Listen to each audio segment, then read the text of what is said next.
So we are now on chapter 10, the yoga of the intelligent will.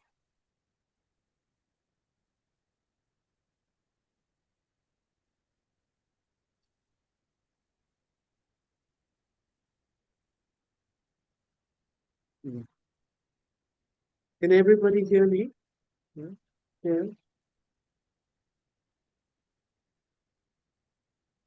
So today is one of the few days that we have an online presence, and just two people on site. Oh, wow. Mm. One, of course, is monk, and the other is Gita. So we start with this yoga of the intelligent will.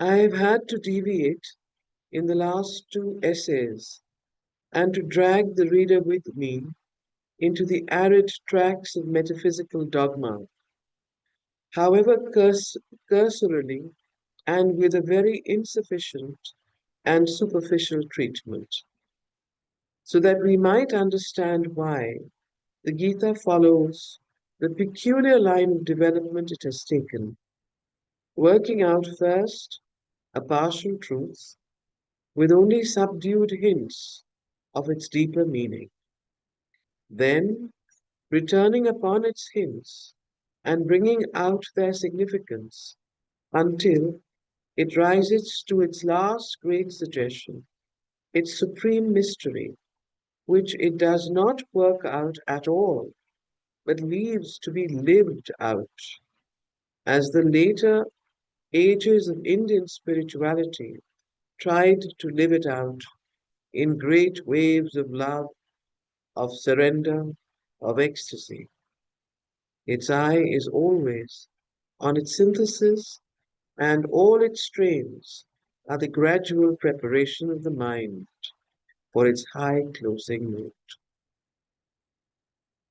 So here Sri Aurobindo acknowledges that the last two chapters that we finished reading were one, a kind of deviation from the text, but more importantly, were arid tracks of metaphysical dogma, and however superficially the treatment was given and so on. But what is more important is that he spells out here that the method in which the Gita progresses, and there it's very important to note that in the beginning, a partial truth with subdued hints of its deeper meaning are given in these chapters, and then at the end, the last great suggestion, its supreme mystery, which the Gita does not work out at all, but leaves to be lived out, is then given to the mind. So the gradual preparation of the mind is something that is very important to note when we are studying the Gita, because unlike any other text, it is a text of teaching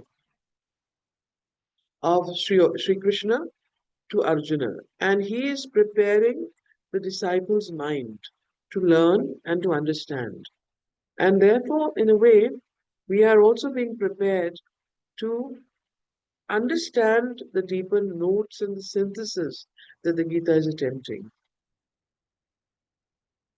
So, he continues, I have declared to you the poise of a self-liberating intelligence in Sankhya, says the divine teacher to Arjuna. I will now declare to you another poise in yoga. You are shrinking from the results of your work. You desire other results and turn from your right path in life because it does not lead you to them. Now, when you're hearing these words, please hear them not only as what Sri Krishna is telling Arjuna, but also what we ourselves tend to do in our own lives.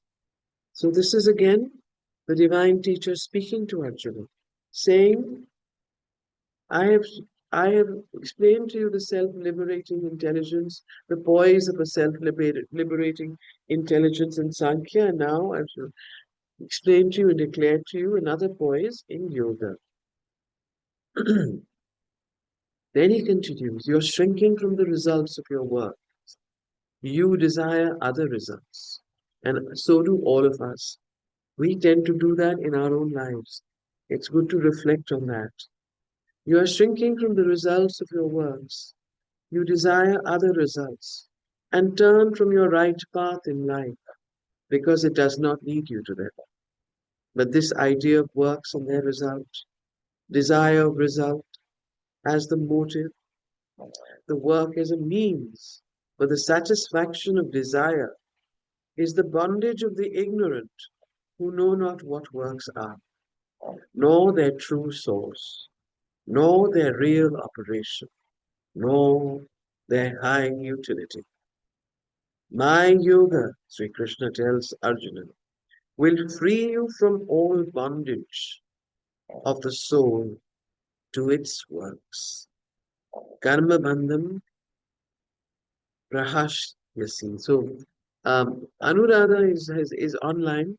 Please, when we come to the Sanskrit sentences, do chip in to give the correct pronunciation, because I'm not good at that. Um, all right. So, my yoga will free you from all bondage of the soul to its works. And I suppose this is exactly straight from the text, which says, Karma bandham prahashyasi, you are afraid of many things, afraid of sin, afraid of suffering, afraid of hell and punishment, afraid of God, afraid of this world, afraid of the hereafter, afraid of yourself. What is it that you are not afraid of at this moment? You, the Aryan fighter, the world's chief hero. And this is something we can ask ourselves. But this is the great fear which besieges humanity. It's fear of sin and suffering now and hereafter. It's fear in a world of whose true nature it is ignorant, of a God whose true being also it has not seen, and whose cosmic purpose it does not understand. My yoga will deliver you from the great fear, and even a little of it will bring deliverance. When Amita, you have once, yes, sorry, Amita, can I just add one very interesting point from Sri Aurobindo's Secret of the Vedas on the word Aryan? yes, sure. So, Sri Aurobindo in the Secret of the Vedas, he talks of the word Aryan because he's inviting us to become these Aryas. So there he says that it comes from the root Ar, and Ar has two meanings. One is to fight, like the real warrior. So there he says that self-perfection is the aim of his conquest. Therefore, what he conquers, he does not destroy, but ennobles and fulfills.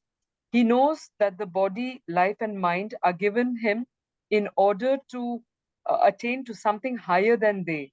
Therefore, Mm, they must be transcended and overcome, their mm, limitations denied, the absorption of their gratification rejected. For always the Aryan is a worker and warrior. He spares himself no labor of mind or body, whether to seek the highest or to serve it. He avoids no difficulty. He accepts no cessation from fatigue. Always he fights for the coming of that kingdom within himself and in the world.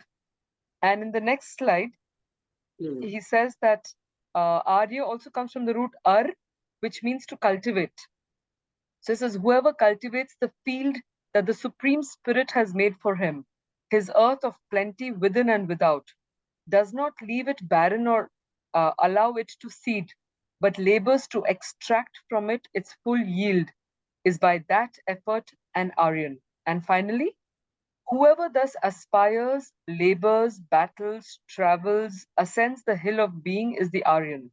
Arya, Arya, Ari, with the various senses to toil, to fight, to climb, to rise, to travel, to prepare the sacrifice. For the work of the Aryan is a sacrifice, which is at once a battle and an ascent.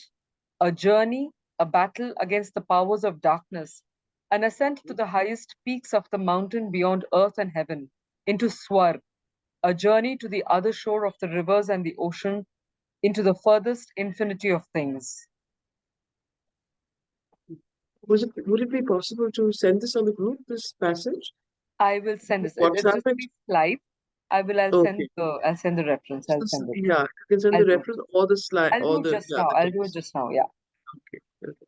So that's important because all the time in the Yes, he's Gita, referring to Aryan. Shri Krishna is always reference to the Aryan, and we have unfortunately, very anglicized understanding of what the Aryan is. Of course, those of us who know, I've read Sri Aurobindo know this, but this is a rather well formulated explanation of the root of the word Aryan, which is interesting to note and to understand why he says, be an Aryan, Arya, and all the time he says, rise to your Aryan nature. And where actually the source of the root word Aryan came from, unlike as you know, the recent, well, not recent, but the, British and post and colonial theories that the Aryans were not did not were not part of India but came from abroad and came into India and conquered India. So all of that is debunked because, as you know, the Gita was written minimum 3,000 years ago, if not longer. So, or rather, not written, but yes, was said. So here we go. My yoga will deliver you from the great fear, and so on. When you have once set out on this path, you will find that no step is lost. Every least movement will be a gain. You will find there no obstacle that can balk you of your advance. A bold and absolute promise, and one to which the fearful and the hesitating mind, beset and stumbling in all its paths, cannot easily lend an assured trust. Nor is the large and full truth of it apparent unless with these first words of the message of the Gita we read also the last. So here Sri Krishna tells Arjuna, I will deliver you from the great fears that you have and bring you even a little of this yoga you practice will bring you deliverance. Very important, even a little. And then he goes on to say that not only the first part of what I will speak, but also the last. A bold and absolute promise, and one to which the fearful and the hesitating mind, beset and stumbling in all its paths, cannot easily lend an assured trust. Nor is there the large and full truth of it apparent, unless with these first words of the message of Gita we read also the last. Abandon all laws of conduct and take refuge in me alone. I will deliver you from all sin and evil. Do not grieve. But it is not with the deep and moving word of God to man, but rather with the first necessary rays of light on the path, directed not like that to the soul, but to the intellect, that the exposition begins. So again, the law of graduality, a very, very important feature in all of Indian yoga and spirituality, starts with the mind, the intellect. He appeals to the mind of Arjuna first, and then goes down to the heart and to the other parts of the being. So, not the so here, but rather with the first rays of light on the path, directed not like that to the soul, but to the intellect, that the exposition begins. Not the friend and lover of man speaks first, but the guide and teacher who has to remove from him his ignorance of his true self and of the nature of the world and of the springs of his own action. For it is because he acts ignorantly with a wrong intelligence and therefore a wrong will in these matters that man is or seems to be bound by his will. So why is man bound by his works? Because he acts ignorantly, one, with a wrong intelligence, and secondly, with the wrong will. Please note these two words, wrong intelligence and wrong will. In these matters, that man is or seems to be bound by his work. Otherwise, works are no bondage to the free soul. This is important because unlike all other, uh, you know, philosophies including the Sankhya, that says that you have to, in the sense, abandon works if you want realization. In in the Gita's yoga, in Sri Krishna's yoga, works are no bondage to the free soul, but the problem is in the wrong intelligence and wrong will. It is because of this wrong intelligence that he has hope and fear, wrath and grief, and transient joy. Otherwise, works are possible with a perfect serenity and freedom. Therefore, it is the yoga,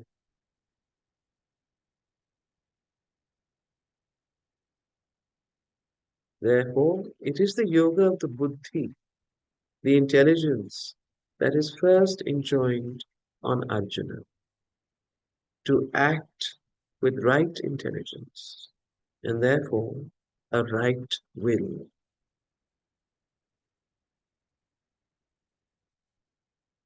Fixed in the one, aware of the one self in all, and acting out of its equal serenity, not running about in different directions under the thousand impulses of our superficial mental self, is the yoga of the intelligent will.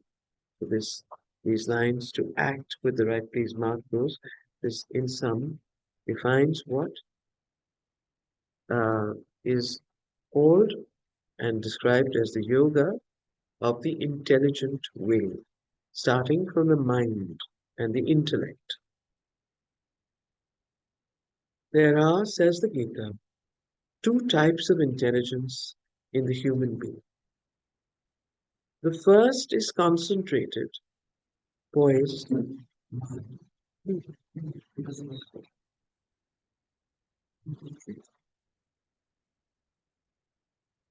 The first is concentrated, poised, one, directly directed singly towards the truth. Unity is its characteristic. Concentrated fixity is its very being. Let's tell him to go. No, no, tell him to go. He's getting upset. He wants to listen to the Gita and not go for his food. So, sorry, he's very clear about where he wants to be. All right, he's ignored his food and wants to sit here. All right, there we are. The first is concentrated. There are two types of intelligence in the human. Now, this is a general exposition on the intelligence of the human being. One, the concentrated, poised, homogeneous, directed singly towards the truth.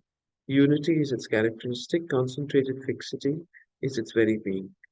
In the other, there is no single will, no unified intelligence, but only an endless number of ideas, many branching, coursing about, that is to say, in this or that direction, in pursuit of the desires which are offered to it by life and by the environment.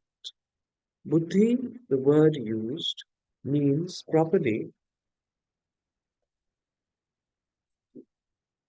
speaking, the mental power of understanding, but it is evidently used by the Gita in a large philosophic sense for the whole action of the discriminating and deciding mind, which determines both the direction and use of our thoughts and the direction and use of our acts. So, buddhi is not just the mental power of understanding, but also in the Gita, it is used for the whole action of the discriminating and deciding mind, which determines both the direction and use of our thoughts, and direction and use of our acts. Thought, intelligence, judgment, perceptive choice, and aim are all included in its functioning.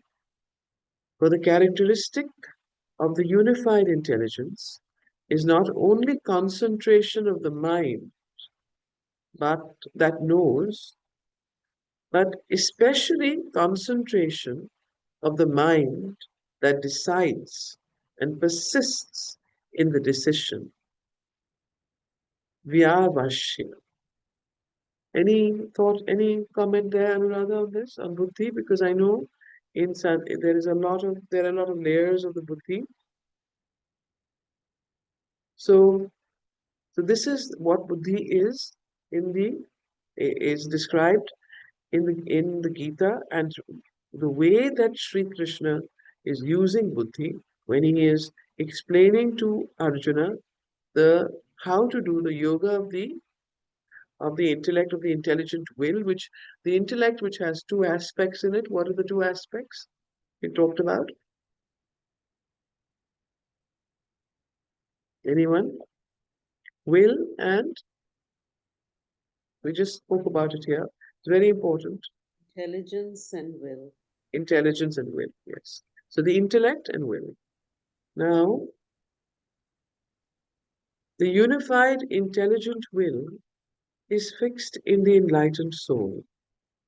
So here are the two things. While the sign of the, no, let me continue that again. Decides and persists in the decision, while the sign of the dissipated intelligence is not so much even discursiveness of the ideas and perceptions as discursiveness of the aims and desires, therefore of the will. Will, then, and knowledge are the two functions of the buddhi. The unified, intelligent will is fixed in the enlightened soul.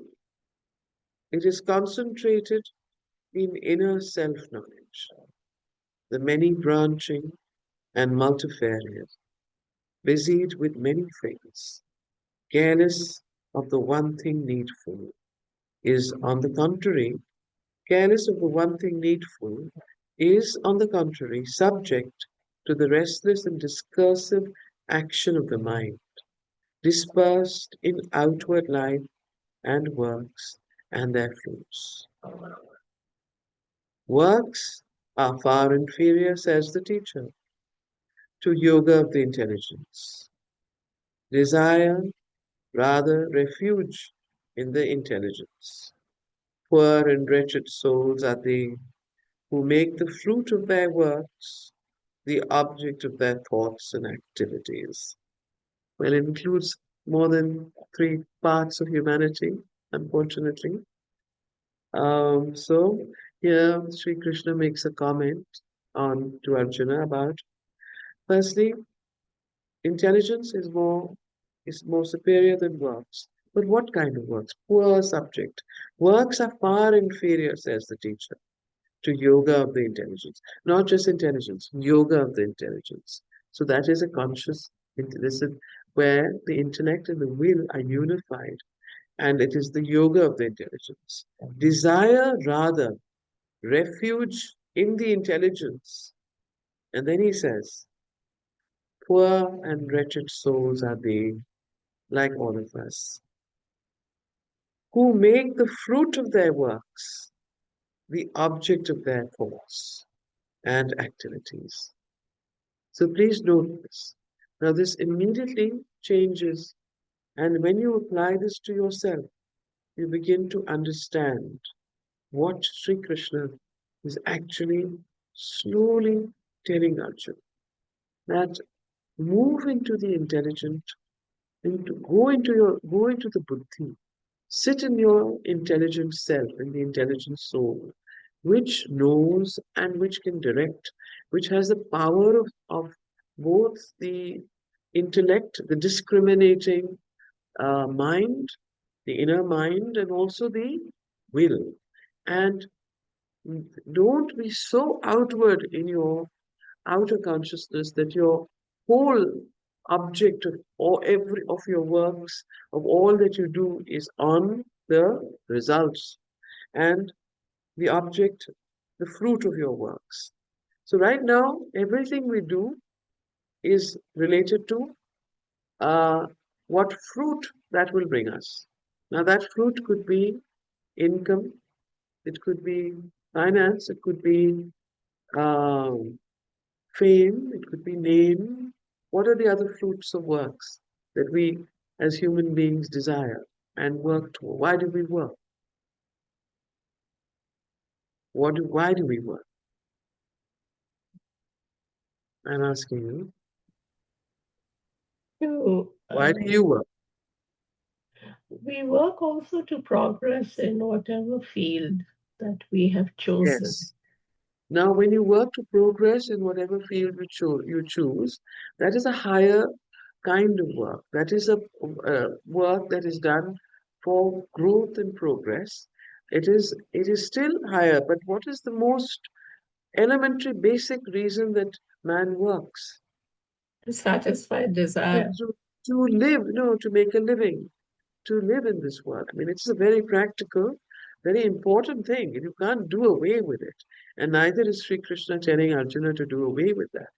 Because to live in this world, how are you going to put a roof over your head, put dinner on the table, and how are you going to enjoy a prosperous life unless you work? And if you work, what are you working for? So these are, but then what happens to that work? You start with the necessity, and then slowly that work changes. From necessity, it becomes something else. Even in the spiritual life, you have to be very careful. Yes, you can say that we work to progress, but even that progress, you have to be very careful. When you teach, sometimes the ego comes in. Again, the same movements come because unregenerate human nature is there. So to be able to even progress, there has to be the spiritual ego that comes in. So that it just transfers from the material ego to the spiritual ego. So there is this very, very important point here that Sri Krishna is making, which we need to understand and see and reflect on. So let me again, and then of course it gives you the way out. But unless you fully embrace the problem, fully delve into the how critical the question and the issue that Sri Krishna is bringing up to Arjuna is. Unless you could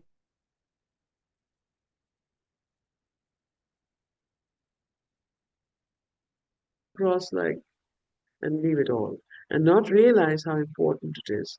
So he is trying to explain something to Arjuna here and to all of us. Works are far inferior, says the teacher, to yoga of the intelligence. Desire rather refuge in the intelligence.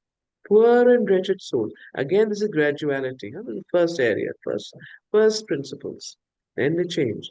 Poor and wretched souls are they who make the fruit of their works the object of their thoughts and activities. Close inverted commas. Direct quote from the Gita, which in Sanskrit we will perhaps take up after we read this chapter. We should read the original Sanskrit, which Anuradha will read for us next time. Amitaji, We can't finish this time. Yes, Amitaji, Anuradha. sorry, can Yes. I just add one other thing? So just in the sequence of manifestation in Sankhya, we have buddhi and then followed by ahankara, and the manas is just one manifested part of that, evolute of that. So buddhi still remains within the alignment of the higher truth. So it's still with Purusha comes in connection with Prakriti. Buddhi still remains at that point, and it is a discretionary intelligence, as it is said here. And then Manas, the very quality of Manas is that it is always bound by the duality of things. It is Thing. not bound by the truth of things. It is caught up in the duality of expressions. And Separate. it works on the basis of reasoning, just in this context of the Manas and all. And in the Sankhya itself, so in the Yoga Sutra, which is a corollary of the Sankhya philosophy, so they talk of something called Ishvara. the concept of Ishvara, who is a master, and which is what he's saying, that you don't get caught up by the works. So he says that all our actions, and Ishvara is one who has overcome the churnings or the outcomes of klesha, karma, vipaka. So every time we act, we are gathering things we are adding to the filters of our experience of life, because we get more and more caught up in acting. So the intelligence here that Sri Aurobindo is referring to, and that Shri Krishna is saying, is how can within the acting we remain with the being. So it is not what happens, but what we have learned from what happens that really is of value to the growth of the soul. Not how much of whatever action we have undertaken or achieved, or all of that is of no real consequence. What would eventually matter is within that action, how have we grown to uplift our soul towards our own truth. So that's why intelligence, he prioritizes intelligence over the works here. Yes, yes. So we must remember the psychological order of the Sankhya, which the Gita accepts. This is what you spoke about, Anuradha. On one side, there is the Purusha, the soul, calm, inactive, immutable, one, not evolutive. On the other side, there is Prakriti, or nature force, inert, without the conscious soul, active, but only by juxtaposition to that consciousness, by contact with it, as we would say, not so much one at first as not so much one at first as indeterminate, triple in its qualities, capable of evolution and involution. So, so again, Sri Aurobindo is hearkening back to the Sankhya Yoga, which the Gita accepts of the Purusha and the Prakriti, and the two natures and the two different, and the juxtaposition between the two. So, triple in its qualities, capable of evolution and involution. The contact of soul and nature, which is Can I Purusha. ask a question? Sorry, I don't mean to Yes, interrupt, but can I ask a question before we move on to the next idea? yes, please. The question is, he says, not so much one at first as indeterminate. How is nature indeterminate? What does he mean by that? Is there a determinism in nature? Why is it indeterminate then? Anuradha, would you like to answer that? Yes.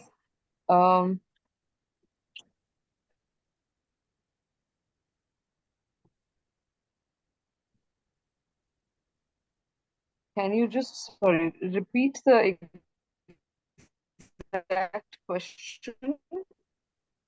Repeat the question. I'm just trying to find it exactly here. Indeterminate triple. Okay. So he says that, yes, please. My question is, why does he say nature is indeterminate? Or is it only in the Sankhya that nature is indeterminate? Because elsewhere, Sri Aurobindo talks about the determinism of nature. Yes. So the thing is that in Sankhya philosophy, nature or Prakriti is regarded as being jada, unconscious. And she's one. Purushas are many, but Prakriti is just one unconscious force. And it is only when she comes in contact with Purusha does evolution begin, or the involution in that sense begin. So in that sense, indeterminate, because there is no distinction in the way Prakriti operates in the Sankhya philosophy. And she's unconscious. She's jada. Yes, yes. You just talk about that. Okay, thank you. It's clearer now. Thank you. The contact of soul and nature generates the play of subjectivity and objectivity. which is our experience of being. So the contact of soul and nature.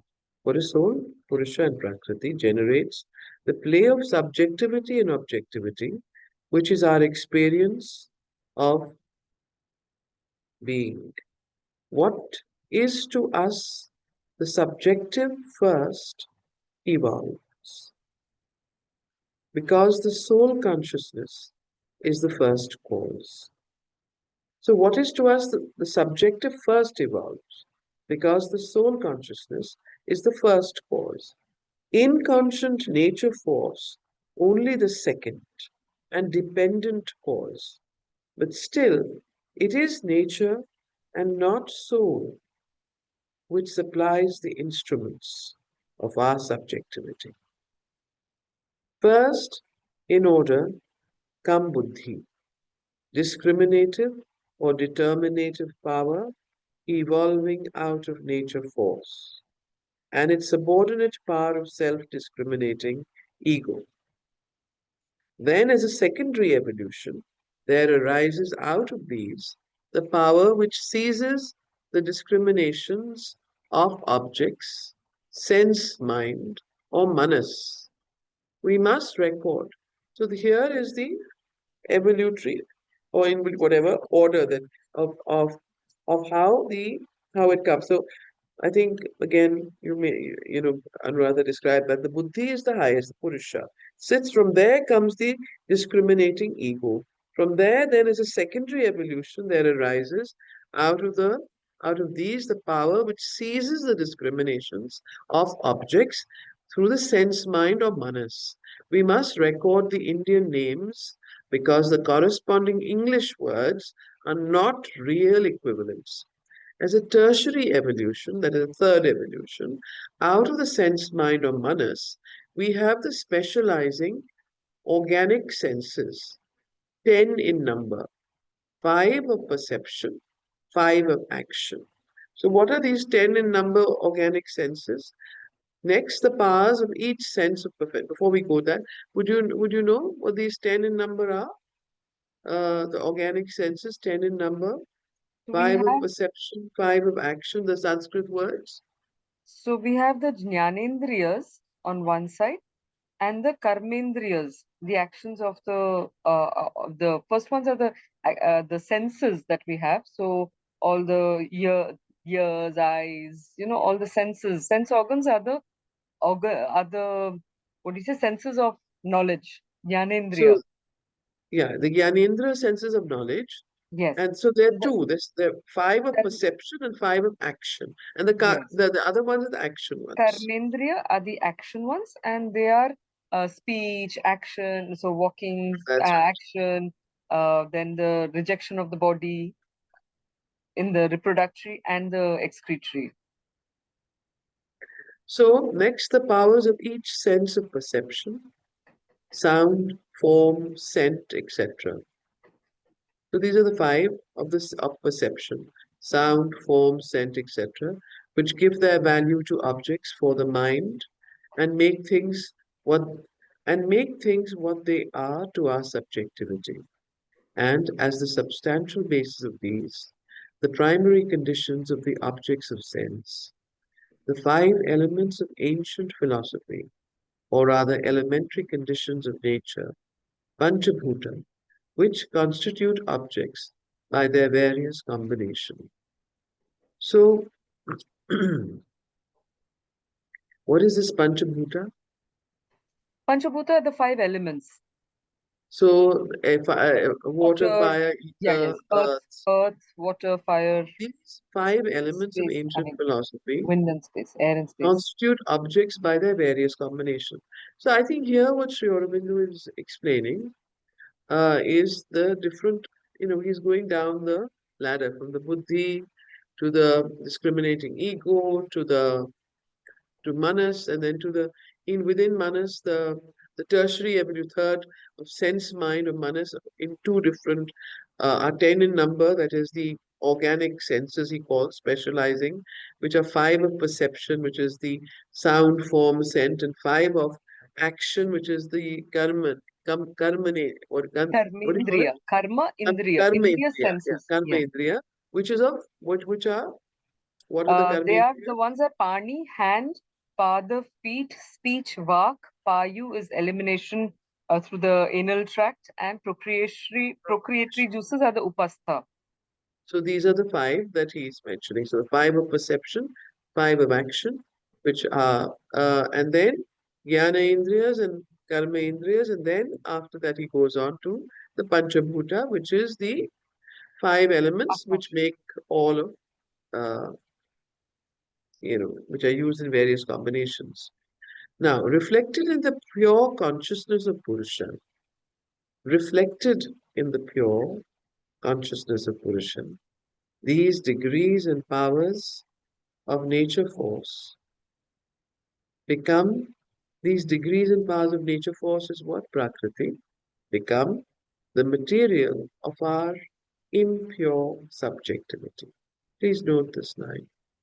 Impure because its action is dependent on the perceptions of the objective world and on their subjective reactions. So, reflected in the pure consciousness of Purusha, these degrees and powers of nature force, which we've just spoken of above, become the material of our impure subjectivity. Impure because its action is dependent on the perceptions of the objective world and on their subjective reactions. Buddhi, which is simply the determinative power that determines all inertly out of indeterminate, inconscient force, takes for us the form of intelligence and will. So, Buddhi takes on the form of intelligence and will, which is basically, what is Buddhi? Simply the determinative power that determines all inertly out of indeterminate, inconscient force, takes for us the form of intelligence and will. Manas, the inconscient power, force, which seizes nature's discriminations by objective action and reaction and grasps at them by attraction, becomes sense, perception, and desire. So manas becomes what? Sense, perception, and desire through the five senses and desire. The two crude terms or degradations of intelligence. So please note the two crude terms or degradations of intelligence and will, the Buddha, becomes, so these, the two crude terms of a degradation of intelligence becomes the sense mind, sensational, emotive, volitional in the lower sense of wish, hope, longing, passion, vital impulsion, all the deformations of will. All the deformations of will, vikara. So would you like to say anything on this, on the Sanskrit terminology especially and understanding? So let me finish this few lines and then you can speak, Anuradha. The senses become the instruments of sense mind. So what happens to the senses? They become the instruments of manas. Okay? The perceptive five of our sense knowledge. The active five of our impulsions and vital habits. Mediators between the subjective and objective. The rest are the objects of our consciousness. Vivashyas, vishyas, Vishaya. Vishaya. vishaya of the Vishaya is the senses, objects. Yeah. objects of the senses.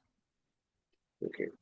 Would you Yes. like to comment, Anuradha? Yes. So if I can just share here, what happens is that the in the if you I have also shared the document. I've shared the chart of the Sankhya on the group. So if you look at it, you will see that Buddhi is within the descent. When there is a descent uh, of the association of Purusha with Prakriti, before there is a divisioning out, separation out, Buddhi comes at a stage prior to that. Manas has already come into the partial expression, and it is now trying to make sense of the world around it. And it does it through two. As he said, there is the senses of perception, so the Gyanendriyas, Yeah. through all the senses. The senses themselves do not, they just they are just gateways for the input of the information from the external world. And what is it that propels us towards action through the hand, feet, all of that is the subjectivized deformations of the original will and the intelligence. So in the understanding of the relationship between sense object, action, so there is actually a very nice kind of a schema. If there is a whiteboard here, can I use the whiteboard and show it? It'll make it very easy to understand. Anuradha, are you Can I use home? the whiteboard on this? Like there is a Yeah, whiteboard. yeah, you can if you want to. Can you just see But the we don't know. whiteboard? Can everybody see the whiteboard? Yes? Yes. So if for example, if this is the human system, let's say if this is the human system here, that's the mind stuff here. Okay, this is the mind stuff. We have the senses. Let's say I'll just give one example. So that's the eyes. Okay, and you've got all the different senses that will come under there. Now the senses, or this is the indriya, this is the jnanendriya, are attached to their sense objects, which is the vishaya. So let's say I'm just making a flower here. So give us examples of Vishayas. Vishaya means the objects. Vishaya basically means object. So the eye grasps the sense object. So senses and sense objects are normally closely associated. Okay, so the eye is grasping the sense object and it is getting transferred into the mind. And then this is like what I say. So this is the input part of it. What we have here is the input. Sorry. We have the input. This part, the mind, is the processor. I'll just write it in brief. You have the processor and then you have the output. If you have to see it like a system. Okay. And so in the output, you've got thought, sorry, and speech and action. These are the outputs. So what they're saying is that if the mind is in its confusions, and that is what we will see later on in the Gita also, the mind itself can either be very messed up, which is the tamas quality. It can either be very dynamic, but still with a lot of movement, which is the rajas, and it can either be completely in alignment, which is the sattva. So this is the largest schema of the Sankhyan worldview, that the So we senses are drawn outward because the mind is captured by the externalities of existence, by what Prakriti is offering it. So unless the mind is turning inward and upward to the Purusha, it is detaching itself. So when the eye is getting absorbed usually by the sense object. Indriya and Indriya Vishaya, these two are attached. yes. And because they're getting attached, it causes the turbulence within. And when it causes turbulence within, then action takes place. Action, speech, thoughts, all of them happen. So when this is weakened, that the eye will still see but not allow it to get into the noisy or the tamasic mode, but look at it in connection with the Purusha, then one can still act, but one will act with the intelligence and will of the Purusha rather than the ignorance of Prakriti.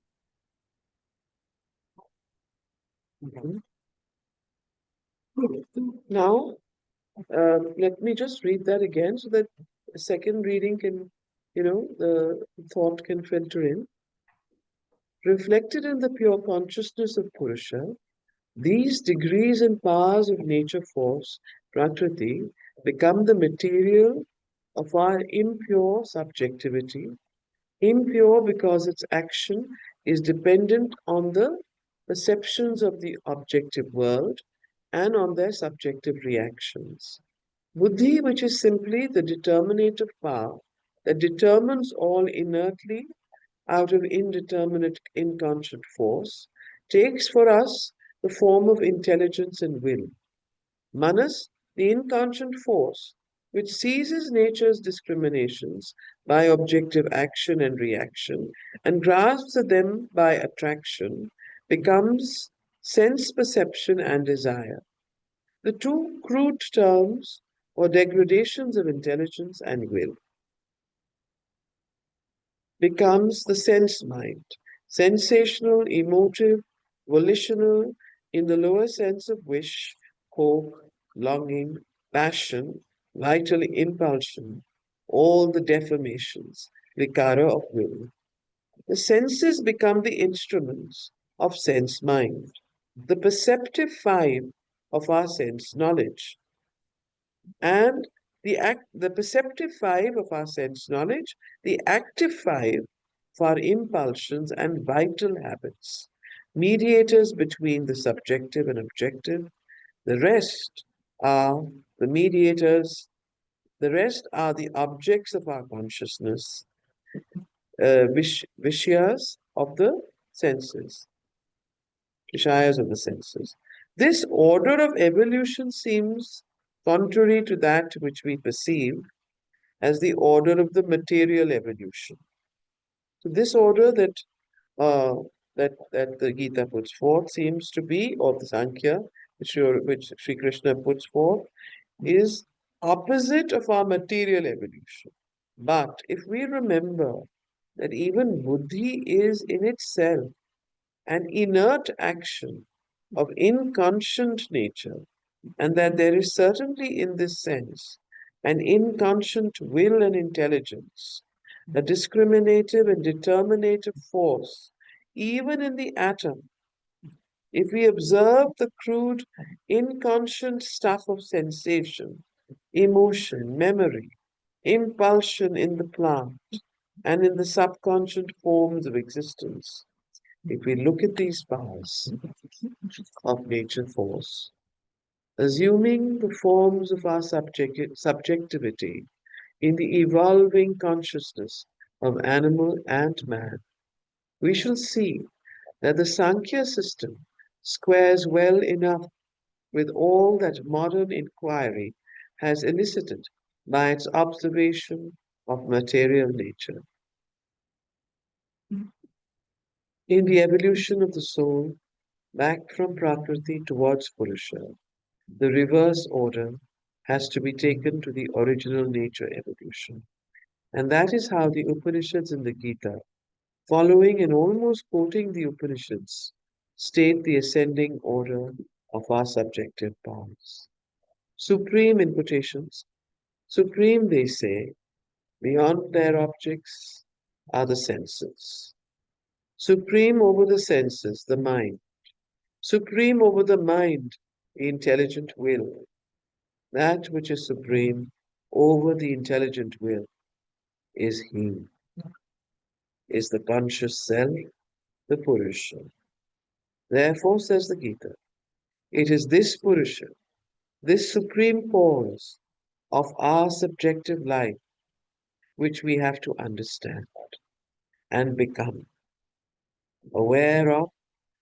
So this, it therefore, says the Gita, it is this Purusha, this supreme cause of our subjective existence, this supreme cause of our subjective life, which we have to understand and become aware of by the intelligence. In that we have to fix our will. So holding our lower subjective self in nature firmly poised and stilled by means of the greater, really conscious self, we can destroy the restless, ever active enemy of our peace and self mastery. So we can destroy the restless, ever active enemy of our peace and self mastery, the mind's desire. So, this is the way to destroy the mind's desire. By doing what?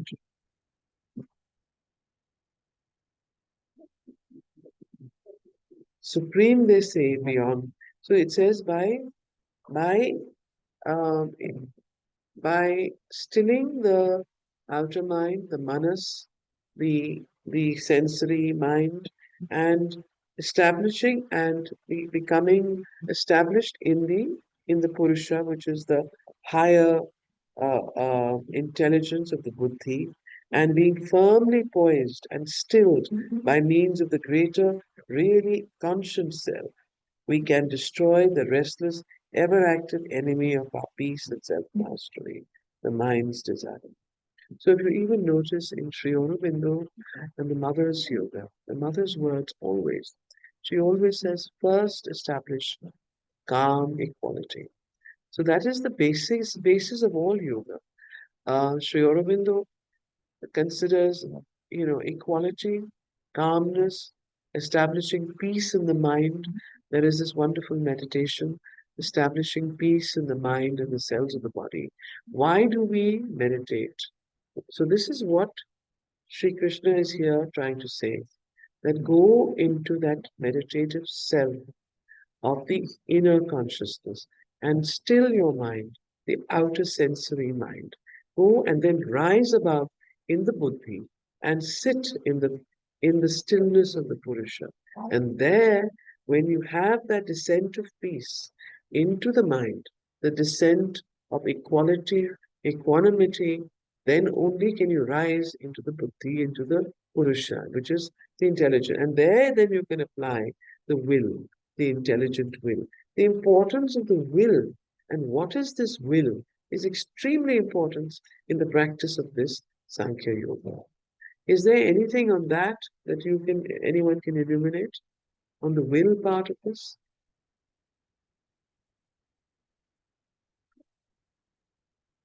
Okay. So we stay with Sri Aurobindo's words.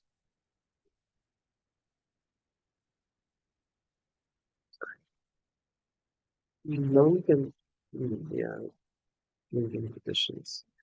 So,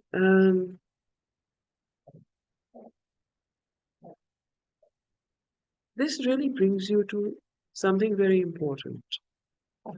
Um, the importance of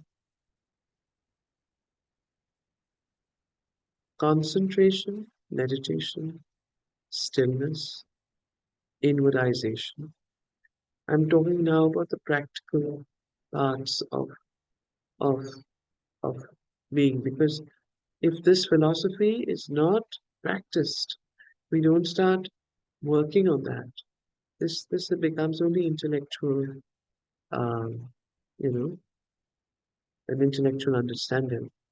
Um, how and therefore, if you see, um, the time that one has to give to meditation is extremely important.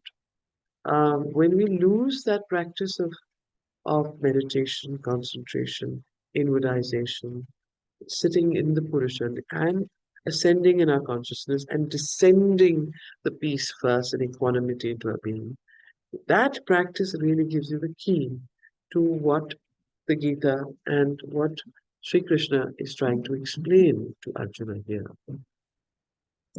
Um, and this is, of course, through the intellect. Now, there are other paths. This is not the only way, and the mother has given other paths too. But this is a very important practice, because anyone who is doing yoga and wants to start doing work as without uh, attachment and without attachment to the fruits of work needs to have some form of this yoga of the intelligent will, needs to practice some form of this. So, for evidently, there are two possibilities of the action of the intelligent will. So, shall we take this up next time? Because maybe we end here today. And we take up the next, because in any case we can't finish this. And it's a long chapter. Um, yes, is that all right? Should we continue next time? And maybe we can read this for ourselves again before the next class, or and meditate on it, and spend this week trying to do some Sankhya Yoga. Okay, the practice. Thank you. Good night.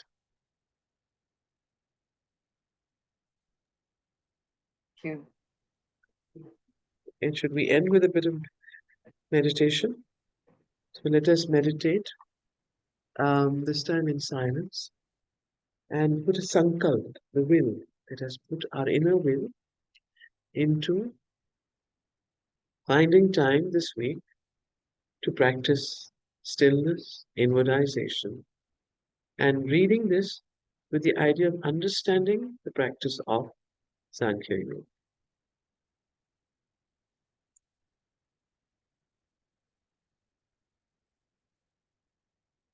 We were on the chapter, the Yoga of the Intelligent Will.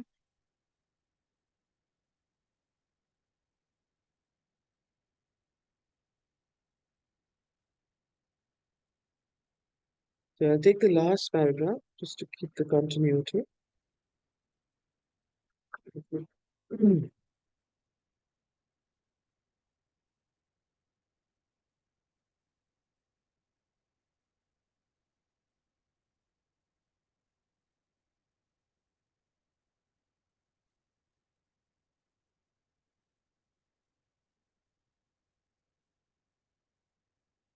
This order of evolution seems contrary to that which we perceive as the order of the material evolution. But if we remember that even buddhi is in itself an inert action of inconscient nature, and there is certainly, in this sense, an inconscient will and intelligence, a discriminative and determinative force, even in the atom. If we observe the crude inconscient stuff of sensation, emotion, memory, impulsion in the plant and in the subconscious forms of existence, if we look at these powers of nature force, assuming the forms of our subjectivity in the evolving consciousness of animal and man, we shall see that the Sankhya system squares well enough with all that modern inquiry has elicited by its observation of material nature. In the evolution of the soul back from Prakriti towards Purusha, the reverse order has to be taken to the original nature evolution. And that is how the Upanishads and the Gita, following and almost quoting the Upanishads, say the ascending order of our subjective powers. Almost quoting the Upanishad state, the ascending order of our subjective powers. Supreme, they say, beyond their objects are the senses. Supreme over the senses, the mind. Supreme over the mind, the intelligent will. That which is supreme over the intelligent will is He, is the conscious self, the Purusha. Therefore, says the Gita, it is this Purusha, this supreme cause of our subjective life, which we have to understand and become aware of by the intelligence. In that, we have to fix our will, so holding our lower subjective self in nature, so holding our lower subjective self in nature firmly poised and stilled by means of the greater really conscious self, we can destroy the restless, ever activity enemy of our peace and self-mastery, the mind's desire. So here is um, the way that the Sankhya Yoga proceeds, and in a way it squares well with the way that um,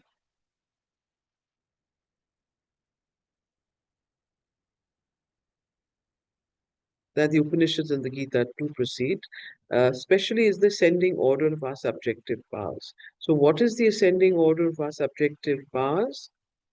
One, the senses are the lower, then the mind, then over the mind is the intelligent will, then over the intelligent will is he, that is the conscious self or the Purusha. And therefore, the Gita says that it is this Purusha, this supreme cause of our subjective life that we have to understand and become aware of by the intelligence. In that, we have to fix our will. So, holding this subjective self in nature firmly poised and stilled by means of the greater, really conscious self, we can destroy the restless, ever activity enemy of our peace and self mastery. And what is this restless, ever activity? The mind's desire. For evidently, now this is where we stopped last time. So from here we begin today, page 98 for those who joined. For evidently, there are two possibilities of the action of the intelligent will.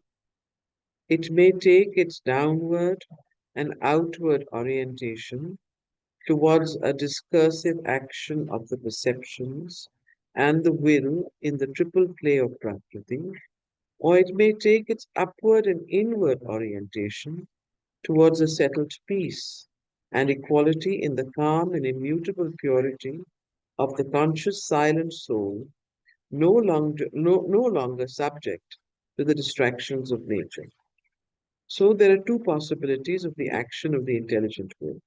What are the two possibilities? One, it may take its upward and inward orientation towards a settled peace and equality, or two, a discursive action of the perceptions and the will in the triple play of Prakriti. What does this mean, a discursive action of the perceptions and the will in the triple play of Prakriti? Anyone? So, Yes, Anuradha? understand is the triple play is Rajas, Tamas, and Sattva, the three gunas. And this, Yes. because it's not a focused, we keep moving from one to the other and it's outwardized, not connected to the inner. Yes, and so the triple play of Prakriti is the outer nature of the tamas, rajas, and sattva. So there are two possibilities of the action of the intelligent will. Mostly, if we notice, our intelligent will is mostly in this discursive action of the perceptions and the will in the triple play of Prakriti. However, it needs to turn towards the upward and inward orientation, which is towards a settled peace and equality in the calm and immutable purity of the conscious, silent soul, no longer subject to the distractions of nature. So, this is what the Sankhya Yoga helps us to do, the second. In the former alternative, which is the first one, which is the discursive action, the subjective being is at the mercy of the objects of sense. It lives in the outward contact of things. So when we say that the subjective being is at the mercy of the objects of sense, what are the five senses? What we see, what we desire, and of course the mind's desire. Yeah, the outer,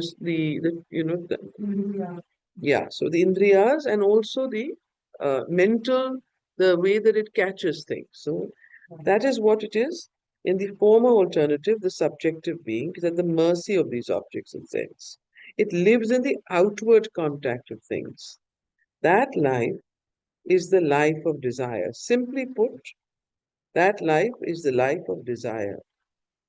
For the senses, excited by their objects, create a restless or often violent disturbance, a strong or even headlong outward movement towards the seizure of these objects and their enjoyment, and they carry away the sense mind as the winds carry away a ship upon the sea. This is a direct quote from that verse in the Gita. As the winds carry away a ship upon the sea, the mind subjected to the emotions, passions, longings, impulsions awakened by this outward movement of the senses carries away similarly the intelligent will, which loses therefore its power of calm discrimination and mastery. Subjection of the soul to the confused play of the three gunas of Prakriti, tamas, rajas, and sattva, in their eternal entangled twinning and wrestling, ignorance, a false, sensuous, objective life of the soul, enslavement to grief and wrath, and attachment and passion are the results of the downward trend of the buddhi. So there is the upward trend of the buddhi, which is the movement of fixing your consciousness and will to above the mind, above the chakra of the Sahasrara chakra, and opening to the light that is coming from above, the light of the divine presence, the light of the divine illumination, inward and upwards. Then there is the other side, which is the normal, ordinary way that our consciousness functions, which is the outward nature, which is subject to the three gunas, and there the soul of desire, the mental seizing upon objects and the dwelling on them, and then the excitement, the wrath, the grief, the passions, the movement, the restlessness, those are the symptoms of the outer nature that is subject to that. So there are two movements. So he's very clearly distinguishing between this. And don't forget, these are all Sanskrit shlokas that are being recited by Sri Krishna on the battlefield to Arjuna. He's explaining this to him. So the second are the results of the downward trend of the buddhi, the troubled life of the ordinary, unenlightened, undisciplined man. Those So once we understand this, the first thing is the mind and the consciousness and our being needs to clearly and precisely understand this human psychology, the way that our being moves, and then we have to put our will and our effort into the inward and upward tendency rather than the outward tendency, which is the indriya through the senses, through the sense mind, through the sense objects, and through the wrath and passions. And you see how 80% of our life is in the outward nature, and how much neither does our education help us to uh, do this, to do this to become more inwardized or reach upward and get illuminated, and neither does the environment support it. So this is why this teaching of the Gita is still not entered into our universities, our classrooms, our daily life. So those who like the now, um, right. So this is an extremely important paragraph which explains this. That life is the life of desire. And then it goes on subjection of the soul to the confused play of the three gunas of Prakriti in the eternal entangled, a twinning and wrestling, ignorance, a false, sensuous, objective life of the soul, enslavement to grief and wrath, attachment and passion are the results of the downward trend of the Prithvi, the troubled life of the ordinary, unenlightened, undisciplined man. Those who like the Veda Vadins make sense enjoyment the object of action. Veda Vadins who make sense enjoyment the object of action and its fulfillment the highest aim of the soul are misleading guides. The inner subjective self-delight, independent of objects, is our true aim and the high and wide point of our liberation and peace. So this self-delight, this delight in oneself, the inner rasa that is not dependent on outer stimulation, Sri Krishna tells Arjuna here, is the inner subjective self-delight, independent of objects. Independent is our true aim and high and wide poise of our peace and liberation. Therefore, it is the upward and inward orientation of the intelligent will that we must resolutely choose with a settled concentration and perseverance. Vya vasas, va, vasasya. So this is the inner, we must always choose, but with a settled concentration and perseverance, the inward orientation of the intelligent will that we must choose. We must fix it firmly in the calm self-knowledge of the Purusha. The first movement must be obviously to get rid of desire, which is the whole root of the evil and suffering. And in order to get rid of desire, we must put an end to the cause of desire, the rushing out of the senses to seize and enjoy their objects. So, what is the cause of desire? It is the rushing out of the senses to seize and enjoy their objects. We must draw them back. So, what do we have to first do? We have to draw back our own senses.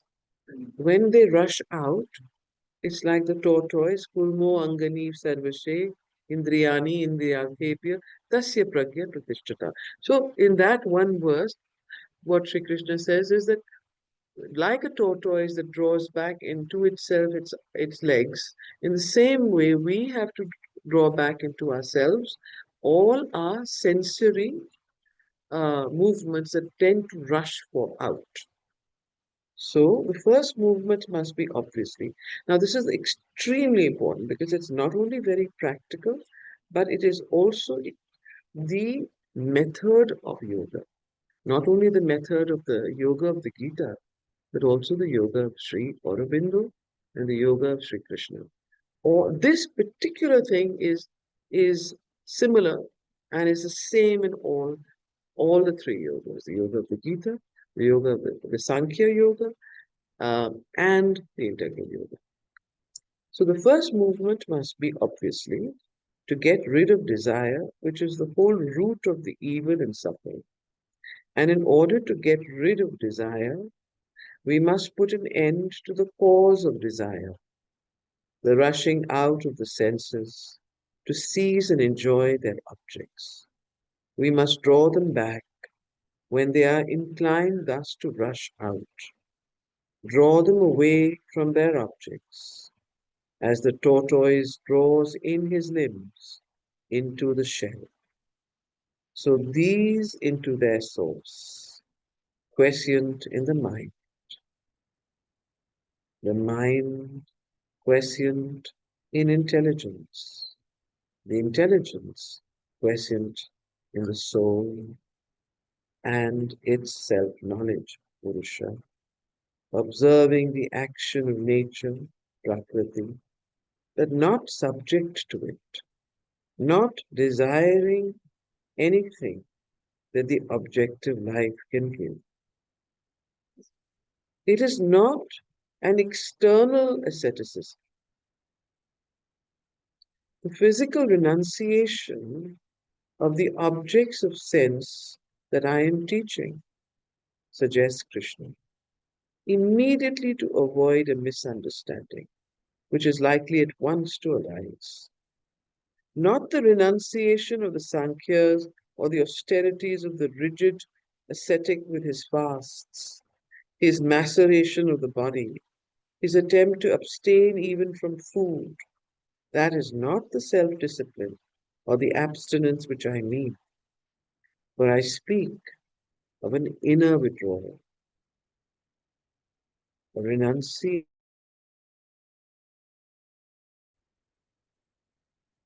So it is not an external asceticism.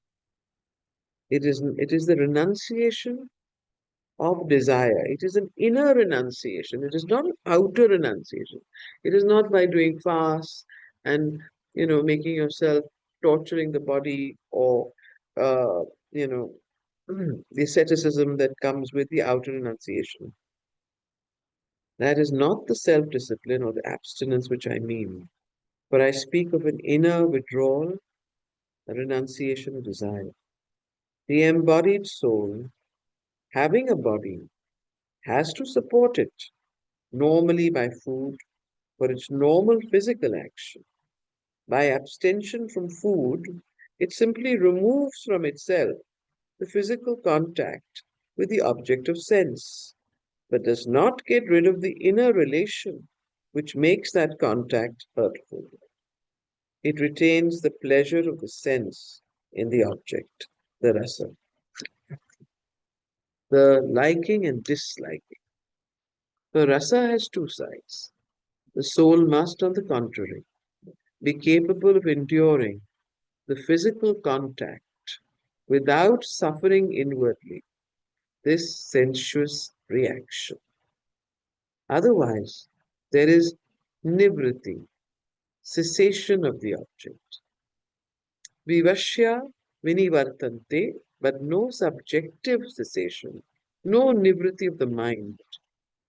But the senses are of the mind, subjective, and subjective cessation of the rasa is the only real sign of mastery. So now let's take this up again. Because this is in one of the most important pillars of the yoga of the Gita that Sri Krishna teaches. Ma'am, Yes, go ahead. Where are you? Yes, Anushka. ma'am, I came across till now I thought the meaning of Nivriti was bliss. So What? this bliss, BLISS. So Hmm. then the cessation of the objects, or uh, does that equate to bliss then? That if you're, calm, or if your senses, your desires and your senses are sort of muted, and so then you're in a place of bliss because you're not feeling the turmoil of happiness, sadness, or the You're not in that, yes, you're not in the yo-yo movement of one extreme into the other extreme and so on.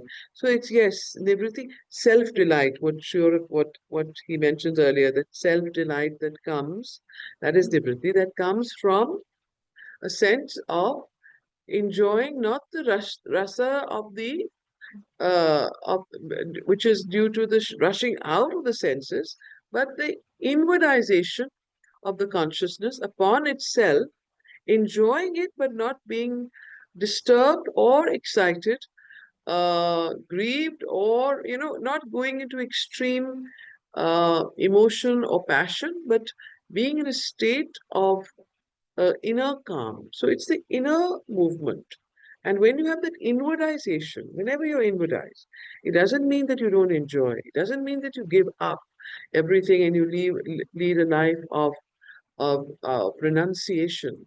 You may enjoy everything, but you take an inner, you with your will and your intelligence. You take an inner poise of consciousness, and or an inner and upper poise of consciousness. So when you do that, you enjoy without getting attached or subject to uh, the Consequences or the effects of it. yes. Thank You you. don't lose your discrimination. Thank you.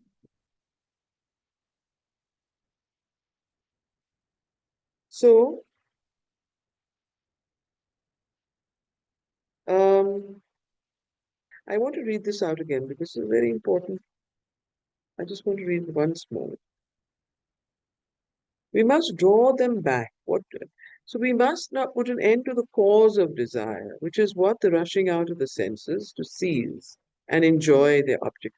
So this rushing out of the senses to seize and enjoy the objects, instead of that, when there is something, instead of the rushing out, you pull your senses in, and the inner rasa, the inner enjoyment, without the being subject to the dualities, then takes place. It's a self delight that then happens. So like we must draw them back when they are inclined thus to rush out, draw them away from their objects, as the tortoise draws in his limbs into the shell. These into their source, quiescent in the mind quiescent in the intelligence quiescent in the soul, and its self-knowledge, observing the action of nature, but not subject to it, not desiring anything that the objective life can give. So when you become a slave of something, that's what it's saying. Not subject to something means not subject to you are not uh, you're not bound by it. You're not a slave of it. You may at any moment in that self-delightful state give it up or enjoy it. That that is what Sri Krishna is gradually taking Arjuna towards. It is not an external asceticism that we've read. And then he gives example of that. Then he says, it retains the pleasure of the sense in the object. Now, this is again important. The embodied soul, having a body, has to support itself, normally by food, for its normal physical action. By abstention from food, this is important. By abstaining from something, it doesn't mean that you have removed, that is not what Sri Krishna is trying to say. So, for example, by abstention from food, it simply removes from itself the physical contact with the object of sense, but does not get rid the inner relation which makes that contact hurtful. So it's not the physical contact with the object of sense that is hurtful. It is the inner uh, relation which of attachment and bondage to that which and dwelling on that which makes it harmful and hurtful. It retains the pleasure of the sense in the object, the rasa, the liking and disliking. For rasa has two sides. The soul must, on the contrary. So what this is what it should not do. Like what should the soul instead do? Instead of uh, having that inner dwelling and relationship. Instead, the soul must, on the contrary, be capable of enduring the physical contact without suffering inwardly this sensuous reaction. Otherwise, there is nivritti, cessation of the object. Vivishya vinivartante, but no subjective cessation, no nivritti of the mind. Okay? So this nivritti of the mind is what we have to do. Not the outer nivritti, not the outer cessation, but the senses are of the mind. But the senses are of the mind, subjective. And subjective cessation of the rasa is the only real sign of mastery. Now, what does this mean? The subjective cessation of the rasa is the only real sign of mastery. But how Amrita, is... Yes, go ahead. Can I just say something that came to Sure. mind? Yes. That being that this outer nivritti is the outer enjoyment of the senses. Yes. But when there is an outer enjoyment of the senses, therefore there is no bliss in the mind. It's a Yes. physical thing, Yes. not a mind. But in order for the mind to gain mastery over desire, basically that's the bottom line we are doing. One has to actually lose the memory of the rasa. Because when we are fasting, we may be abstaining from food, but we carry the memory of the taste of the food in the mind. Still, we have not been able to gain mastery of the memory. We know exactly what the food tastes like.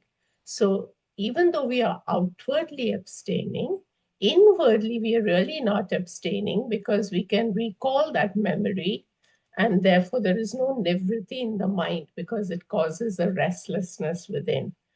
Like, when is this fast going to finish so that I can enjoy my food once again? Those kind of thoughts can cross the mind. So there is no inner nivritti.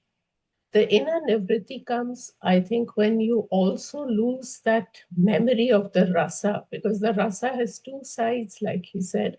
One is the capability of enduring the physical contact of the object, and the excuse me, the other is suffering inwardly, that sensuous reaction.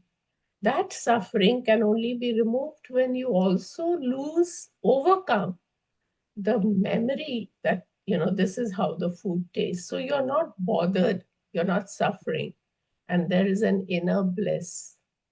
And that is, I think, what he's saying. The subjective cessation of the rasa is the only real sign of mastery. Subjective, inwardly, the cessation can So the only happen question, when the memory so the goes question, away. so the question then arises that how does one do that? Yeah, that can only happen, therefore, excuse me, when one has a complete or even partial influence of the psychic. It cannot happen with the mind. There has to be a psychic So influence. in the yoga of the Gita, the psychic does not come in right now. It comes Yeah, in the at the end. Purusha. Yeah. And so there are other ways of doing it. Sri Aurobindo himself did not do it through the psychic. He did it through the mind. So here, now that's what I want to come to. Me, He did it through the intelligent will and the mind. He used the higher mind, what he calls is the upward, the Purusha, to help him to bring this nivriti of the manas, of the mind. Anuradha wants to say something. actually, the whole discussion is going around nivritti meaning bliss. But I just checked No, it doesn't mean bliss. It means cessation. cessation, abstaining, withdrawal Yeah, correct. in that It context. means cessation. Yeah, no cessation, no I movement of the mind. You're right. There can I shouldn't add be any something? Yes, Robin? Um, I think you hinted at it earlier, is that internally we have to rise up to this higher place inside ourselves. And it's only when we're anchored there that we can really function in the world properly. Because if we don't have that, it's a mental idea. It doesn't actually work. So there has to be a very an energetic centering of ourselves, our consciousness in our higher self. And I think that's what enables us to function in the world and not get distracted by it. Yes. And that is what exactly that Sri Krishna is saying to Arjun, that use your Purusha, use your will, intelligence to establish yourself in the Purusha. And how do you do it? There are two movements to it: inwardization, and then go up. Put your consciousness up. Let the illumination and the higher will help you, and the Purusha help you to uh, to draw yourself in rather than externalize your being. Right? Thank you. Okay. For rasa has two sides. The soul must, on the contrary, be capable of enduring the physical contact without suffering inwardly this sensuous reaction. Otherwise, there is nivritti, cessation of the object, vishya vinivartante, but no subjective cessation, no nivritti of the mind. But the senses are of the mind. The senses are of the mind, they're not of the object. So therefore, it's very important. Where are the senses? They are of the mind. Therefore, there has to be a nivritti of the mind for the cessation of uh, of this of desire. So, but the senses are of the mind, subjective, and subjective cessation of the rasa is the only real sign of mastery. But how? Now, this is very important. But how is this desireless contact with objects, this unsensuous use of the senses possible? It is possible, param drishtva, by the vision of the Supreme. Param, the soul, the Purusha, and by living in the yoga, in union or oneness of the whole subjective being with that through the yoga of the intelligence. So it is, how is it possible? It is by the param drishtva. The param drishtva is the vision of the Supreme, the soul. And how does that happen? By living in the yoga, in union or oneness of the whole subjective being with that through the yoga of the intelligence. For the one soul is calm, satisfied in its own delight.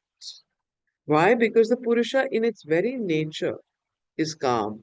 It is in its very nature satisfied in its own delight.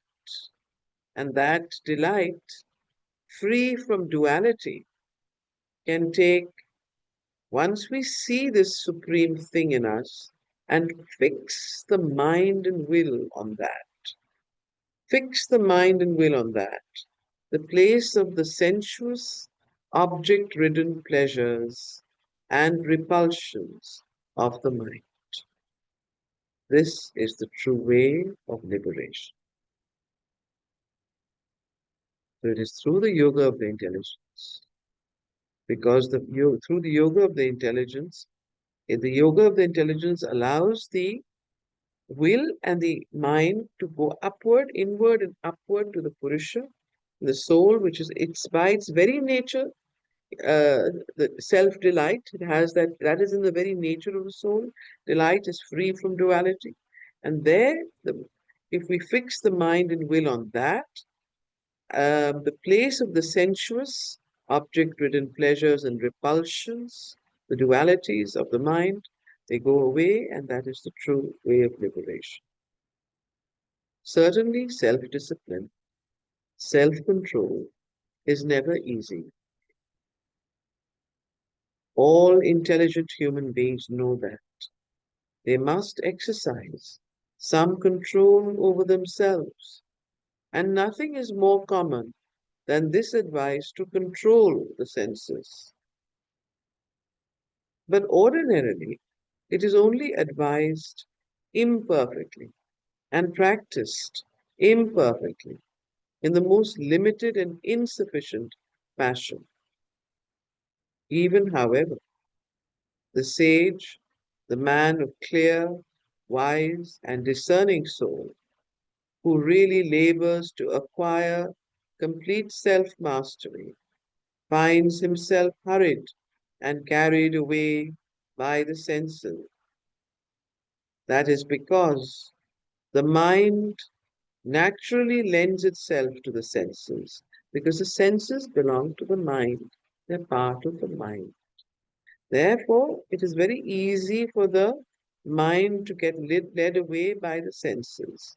That is because the mind naturally lends itself to the senses. It observes the objects of sense with an inner interest, settles upon them, and makes them the object of absorbing thought for the intelligence and of strong interest for the will. By that absorbing thought that of the intelligence and the strong interest of the will, by that attachment comes. By attachment, desire. When you get attached to something, desire. By desire, distress. When you don't get the object of your desire. Passion and anger. When the desire is not satisfied, or is thwarted or opposed. And by passion, the soul is obscured. The intelligence and will forget to see and be seated in the calm, observing soul. Because the intelligence and will forget to see, and they are not seated in the calm, observing soul of the Purusha, and get completely uh, entangled and bound by this attachment and desire, and lose their poise. There is the fall from the memory of one's true self. And there is the fall from the memory of one's true self. So the true self that each of us has is is the Purusha, that is one that is inwardized in the self, in the true self, which is the witness self, which is the soul. And when because of this obscuration that takes place, and this dualities and attachment and desire and passion and anger, and so on that take place, there is a fall from the memory of one's true self, and by that lapse, the intelligent will is also obscured, destroyed even. For the time being, it no longer exists to our memory of ourselves. For the time being, it no longer exists to our memory of ourselves. This intelligent will is totally obscured, and we forget that that is our true self. It no longer, that self, the soul no longer exists in our memory of ourselves. It disappears in a cloud of passion. We become passion. We become wrath. We become grief and cease to be self and intelligence and will. Very, very important. We become that. We identify ourselves. And so we lose the memory of our self, of our true self. We lose the memory of our soul, which we are seated in because of the senses rushing out and getting identified with the objects. And then because of the attachment which comes from desire and always you see that you don't always get what you desire, the obscuration, and then therefore the attachment, and therefore the wrath and the pain and the suffering when you're unable to get what you desire. That happens, and then you lose the memory of yourself, of the soul that you are seated in, and the intelligent will is obscured and destroyed even. For the time being, it no longer exists to our memory of ourselves. It disappears in a cloud of passion. We become passion, wrath, grief, and cease to be self and intelligence and will. This then must be prevented, and all the senses brought utterly under control. For only by an absolute control of the senses can the wise and calm intelligence be firmly established in its proper seat. So only by the control of the senses can the wise and calm intelligence be firmly established in its proper seat. So each time the senses draw us out and we feel these dualities, we feel these that we are being drawn by the desire, raw, anger, greed, all the passions. At that point, we have to remember to draw ourselves back, to get back and seat it back into the inner self, to the soul. Now, whether that is those who are aware of the psychic being, it's far, far easier. But even if you're not, you can still do it with the will and the mind, with the higher mind. If you seat, if you seat yourself and go apart. So there are two methods in yoga: the method of the psychic and the method of the Purusha, which is what he's talking about, the higher mind. So through the intelligent will and the intelligence, this can be. Amitadi? This cannot, sorry? Hello, Amitadi. Can I just share something? Because Yes. I got caught in some other thing, but can I just share something that I'd heard in the earlier thing where he's giving a sequence of, what leads to distraction of human mind. So there's a very good passage. I mean, there are just two verses actually in the second chapter of the Gita. And this also comes, so in the first chapter, Arjuna is completely devastated, dejected. In the second chapter, Krishna starts by giving him a perspective. He says, we are the soul ultimately. So what you imagine you're doing is actually not the case in the larger scheme of things. And then at the end of that, there are 18 verses known as a Sthita Prajna. So, because naturally, when he's talking about all these, these high flying ideas and, this is the basis of action and all. So, Arjuna has a natural doubt where he's asked him, then, how do you recognize such an individual? How does he talk? How does he walk?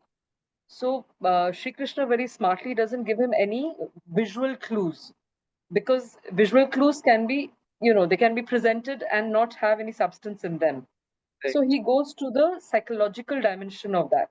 And in the Yes. course, so the first verse that he says there is that he says, Atmanyevatmana tushtaha, one who is content in himself and by himself.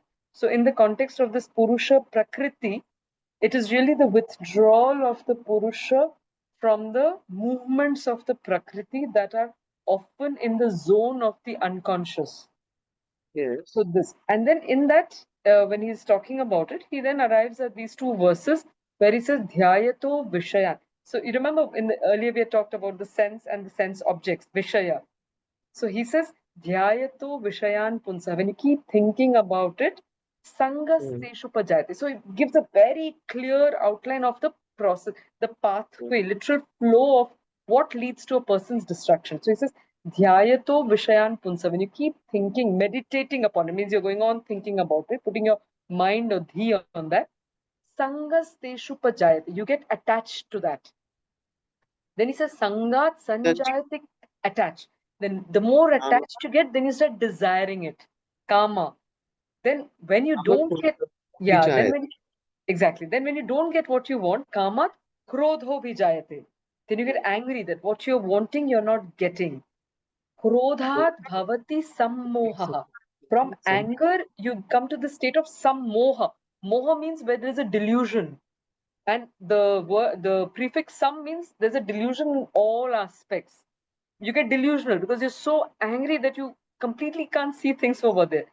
Sammohat smriti viphramaha. When the mind is so delusional, then the facts get, smriti is memory, but in this context, it's all the facts get completely muddled up.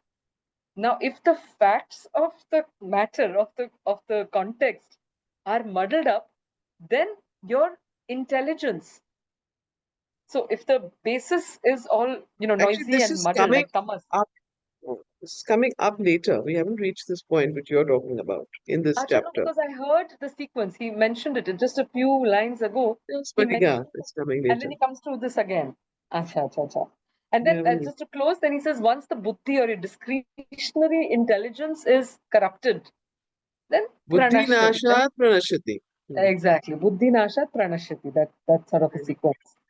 So that, yes. Thank you. Sorry. All these verses I was made to memorized when I was in the Sri Aurobindo ashram by my teacher. So this particular chapter I know by heart. That's the only Sanskrit I know. So anyway, but every time I still remember as an 18-year-old, I used to memorize it every single day. Okay, so um, we're coming to that. We haven't reached there. Where were we?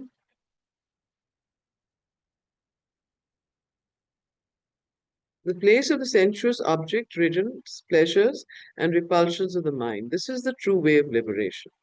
Certainly, self discipline, self control is never easy. I've read that. This cannot be done perfectly by the act of the intelligence itself, by a merely mental self discipline. It can only be done by yoga. Now, this is very important. First, he says that there has to be some sort of self control and self discipline. And then he says that you have to be remember and not forget who your true self is and be seated in that and not get carried away by the cloud of passion. He further goes on to say, this cannot be done perfectly only by the act of intelligence itself, by a merely mental self discipline. It can only be done by yoga with something which is higher than itself. So, by yoga. Yoga means the union with, or, yeah, so with something which is with higher than oneself, and in which calm and self mastery are inherent. And this yoga can only arrive at its success by devoting, by consecrating, by giving up the whole self to the divine. To me, says Krishna. This is the idea. The whole yoga itself can only arrive at its success by the surrender to whole self to the divine. That idea of this of the surrender being very much a part of this yoga. For the liberator is within us, but it is not our mind, nor our intelligence, nor our personal will. They are only instruments. So look at the way that Sri Krishna leads us. First, he says, establish your will. Let your will be firmly established. Let your mind be stilled, seated within. Let your consciousness move up towards the higher Purusha. Let it get illumined by the light of the consciousness through the Sankhya Yoga. Then he says, but that is not enough. By that alone, you cannot read the Param Drishtva. So how can you do it? You can do it through not merely mental self-discipline. Goes to the next level by consecration, by surrender, by offering, by devotion. And then he says, but how? For the liberator is within us, but it is not our mind, nor our intelligence, nor even our personal will.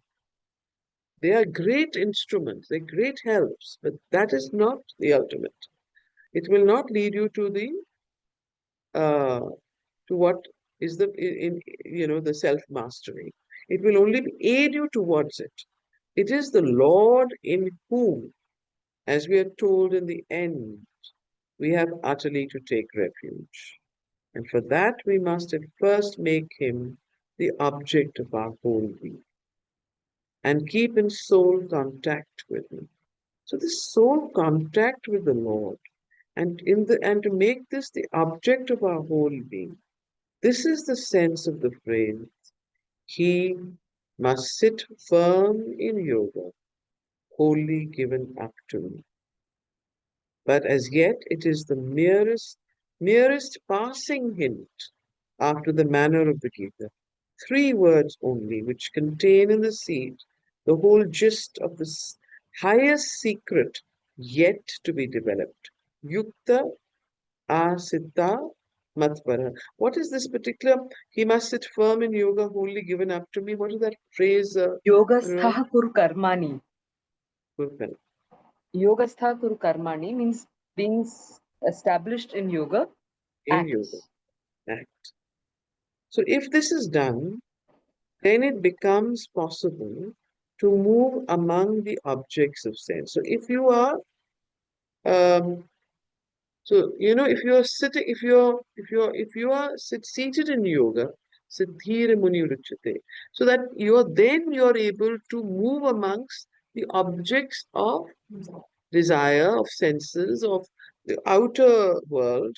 Yes, if this is done, then becomes possible to move among the objects of sense, in contact with them, acting on them, but with the senses entirely under the control of the subjective self. The subjective self, right? Not at the mercy of the objects and their contacts and reactions. And that self again, obedient to the highest self, the Purusha. So, these are very important things. When as we see that as one progresses in one's inner journey or in one's inner life, when in the beginning one is very, apt to go into one passion or the other, depression or elation, excitement or, this. It's a very, very strong, sorry? Or giving up of, yeah. So these are very extreme reactions. But then slowly one finds that one is not so prone to these things anymore. One has a certain equanimity, certain samatha. That is a sign of the action of the yogic forces. In fact, that is why samatha uh, and equanimity are the first signs of the person uh, who is on the path of yoga, who is practicing yoga. When there is a certain samatha and equanimity and equality in the being, and that is done through this process that is described here, through the yoga of the intelligent will, and then, of course, through that consecration and that uh, yukta asita matparaha, the highest secret yet to be developed, which is he must sit firm in yoga, wholly given up to me, that inner surrender, that inner self-giving, that inner sense. If this is done, then it becomes possible to move among the objects of sense, in contact with them, acting on them, but with the senses entirely under the control of the subjective self, not at the mercy of the objects and their contacts and reactions. And that self again obedient to the highest self, the Purusha. So then free from reactions. So this is the sign. To the extent we are free from reactions, the senses will be delivered from the affections of liking and disliking, escape the duality of positive and negative desire, and calm, peace, clearness, happy tranquility, Atma Prasada, will settle upon the man. So these are the signs of the man seated in yoga, free from reactions. What are the Sanskrit words, the Sanskrit lines there, from the Gita? Um, so that clear tranquility is the source of the soul's felicity. All grief begins to lose its power of touching the tranquil soul. The intelligence is rapidly established in the peace of the self. Suffering is destroyed. Suffering is destroyed. It is this calm, desireless, griefless fixity of the buddhi in self-poise and self-knowledge, to which the Gita gives the name of samadhi. Now, samadhi, again, in the way of the Gita, the way the Gita uses samadhi is different from the way the samadhi is used in the traditional yoga. Anuradha, you want to say something? Put your Sorry, hand you up. were asking in that point, no, that verse corresponding to Atma Prasadam. So that verse is the 64th verse of the second chapter. And there it says, Raga Dvesha Viyuktaistu, one who is free from the Raga and Dvesha, attachments and adversities, or aversions, not adversity, aversions. Raga Dvesha Viyukta. Yukta means attached, Viyukta means one who's detached in this context. Vishayan Indriyaish Charan. So this way of the Gita is not by renouncing any of that. And here is where it says, it said Vishayan Indriyaish Charan. While you are engaged in the objects of the senses and you're immersed in that world, still you are not affected by the attachments or the rejections or the aversions. Then he says, Atma Vashye Vidheyatma. So having put your the self-discipline and you put your mind in your own control. Atma Vashye, you're in the control of the self, putting yourself in that position. Atma Prasadam Adhigachati. Such a person will enjoy the bliss of the self, the higher self. So that is the thing. So if I can just That add is the one other exact sequence. one small connection with the Yoga Sutra here. It's a very important Mm. dimension of the Yoga Sutra. So the Yoga Sutras, when they talk about our thoughts, they classify them into two, klishta and aklishta. So our thoughts can either be complex or they can be simple. The definition of the Yoga Sutra of yoga is when all these movements of the mind are stilled. So the more we engage in these complex thinkings, they get more and more knotted. And when they get very knotted, they end up being what we call kleshas. And in the kleshas, Yes. in the Yoga Sutra, they talk of 5 of them. So the first one is avidya. Avidya coming from an ignorance of what? Of the fact that you consider the impermanent to be the permanent, the impure to be the pure, the non blissful to be the blissful, and the unreal to be the real. So, when the mind is unable to make these distinctions, that is the first level. From that, there is a false sense of ego that comes up. The ego self forms around these false perceptions. Mm. And then that leads to attachment. So, asmita is the second one. I-ness. So, the individualization, which is attached to these false ideas. Then comes raga dvesha, because the individual ego is getting formed, then it starts having preferences and aversions. And when it gets anchored on these preferences and aversions, the next step is it is afraid, it gets insecure about its own existence. Abhinivesha. So these are the 5 principal barriers in a sense, uh, but stemming from the thinking that is either complex or not complex. And taking it back to the what are you putting your mind on? So is what you're thinking on, is it a simple pathway or is it a very complicated pathway? Mm. The more complicated, the more the filters, the less the seeing of things as such. So just because of this Vishayan, Indriya and Raga Dvesha, so this is a very important connection in terms of Yeah. an applied psychology. So so that clear tranquility is the source of the soul's felicity. Then, free from reaction, the senses will be delivered from the affections of liking and disliking, escape the duality of positive and negative desire, and calm, peace, clearness, happy tranquility, Atma Prasada, will settle upon the man. That clear tranquility is the source of the soul's felicity. All grief begins to lose its power of touching the tranquil soul. The intelligence is rapidly established in the peace of the self. Suffering is destroyed. It is this calm, desireless, griefless fixity of the buddhi in self poise and self knowledge to which the Gita gives the name of samadhi. The sign of the man in samadhi is not that he loses consciousness of objects and surroundings and of his mental and physical self and cannot be recalled to it even by burning or torture of the body. The ordinary idea of the matter, trance, is a particular intensity, not the essential sign. The test is the test of the man in samadhi is what? Is the expulsion of all desires, their inability to get at the mind. That is the man who is in samadhi. The expulsion of all desires and the inability of any desire to get to the mind, into the mind. The test of the expulsion is the expulsion of all desires, their inability to get at the mind, and it is the inner state from which this freedom arises.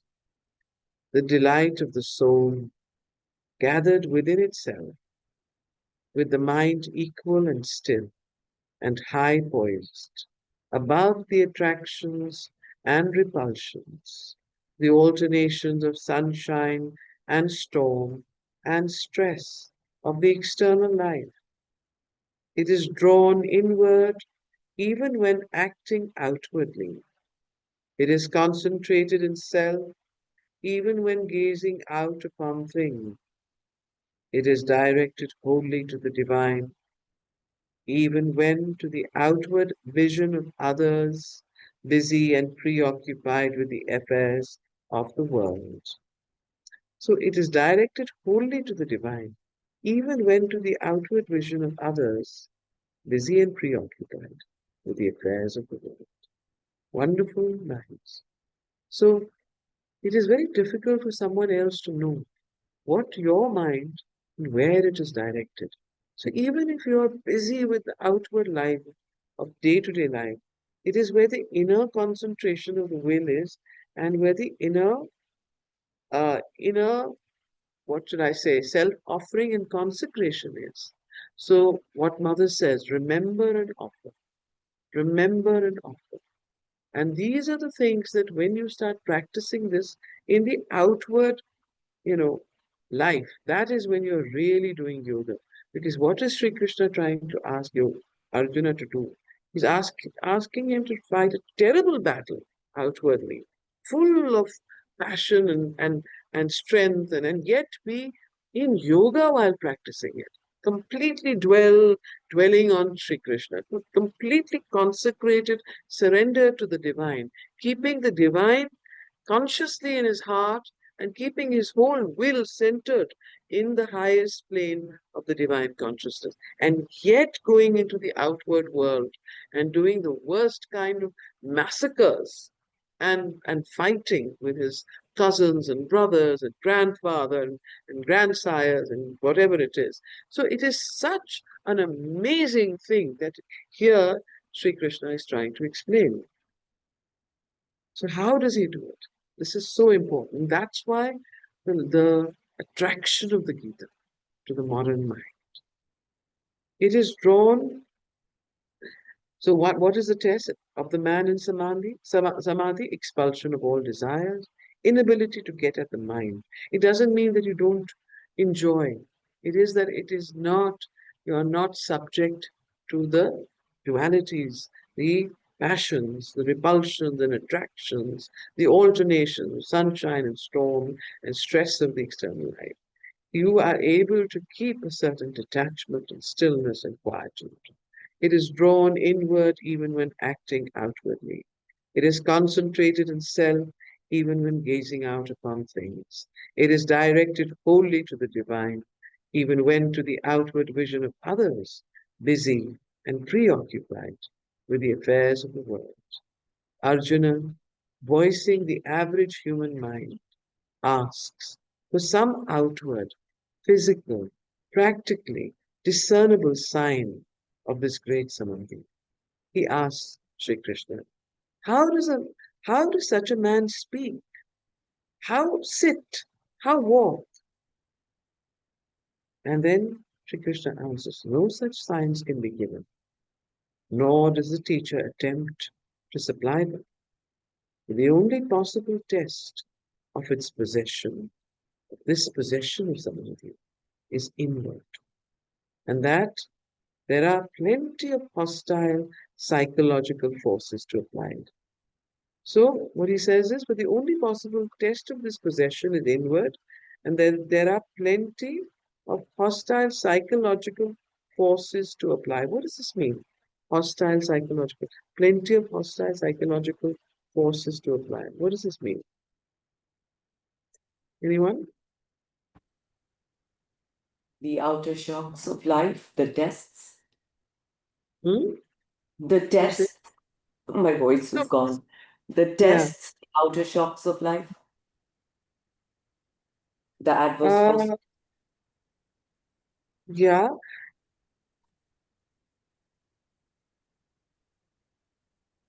Yeah, it could also mean that, but it also could mean that you see, if you, if these, if there is, because there is no outward test or no outward signs, if they were, you could also be extremely insincere and practice a kind of a pretense thing that, you sit like this, you walk like this, and you see all these imposters and these hostile forces that can latch on to them.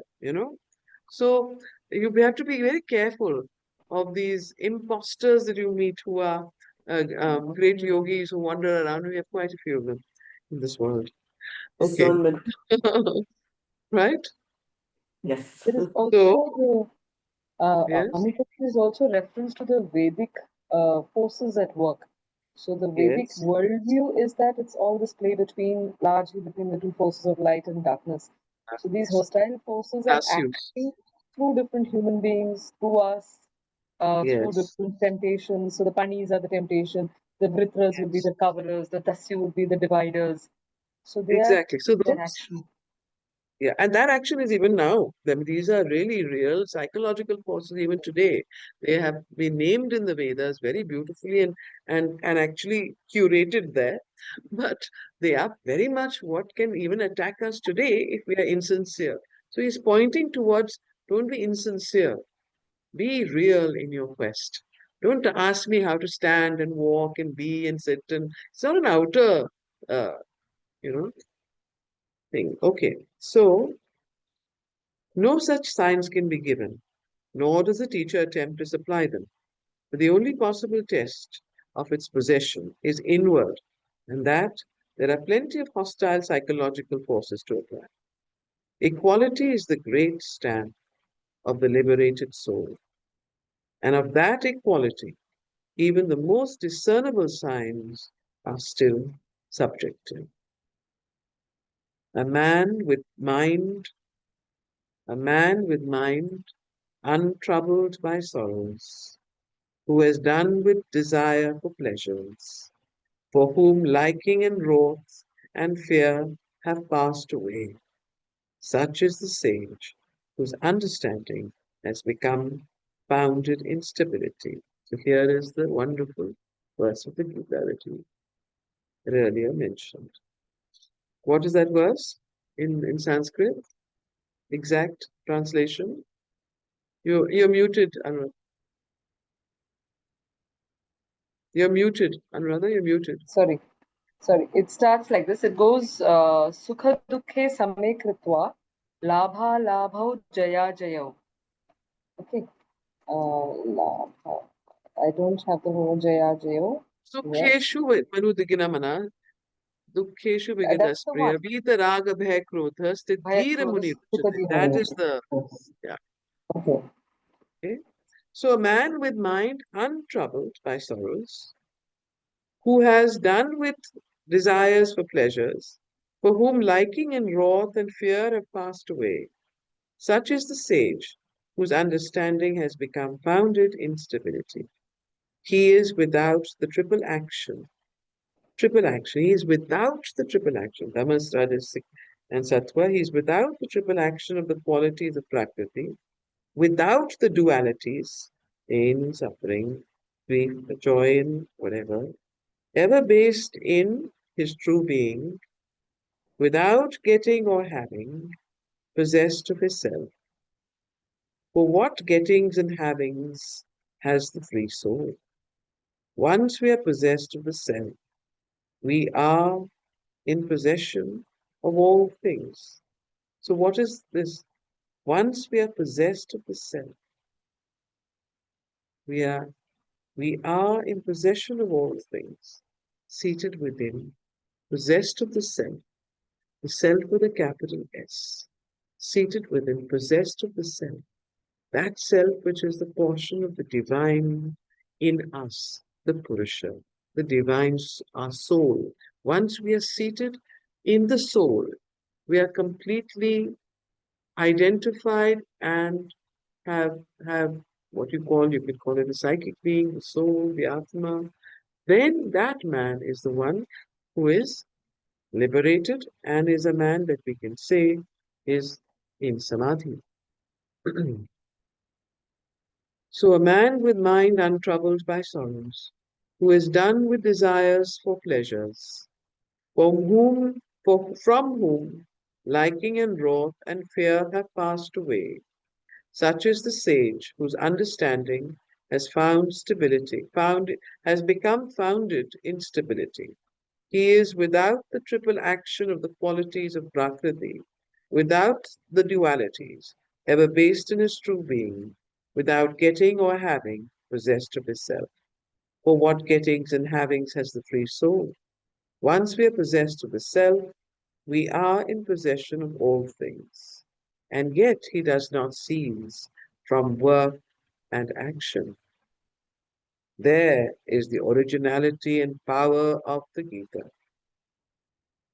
That having affirmed this static condition, this superiority to nature, this emptiness even of all that constitutes ordinarily the action of nature for the liberated soul, it is still able to vindicate for it, to enjoin on it, even the continuance of works, and thus avoid the great defect of the merely quietistic and ascetic philosophies, the defect from which we find them today attempting to escape. Thou, again put in quotation marks, thou hast a right to action, but only to action, never to its fruits.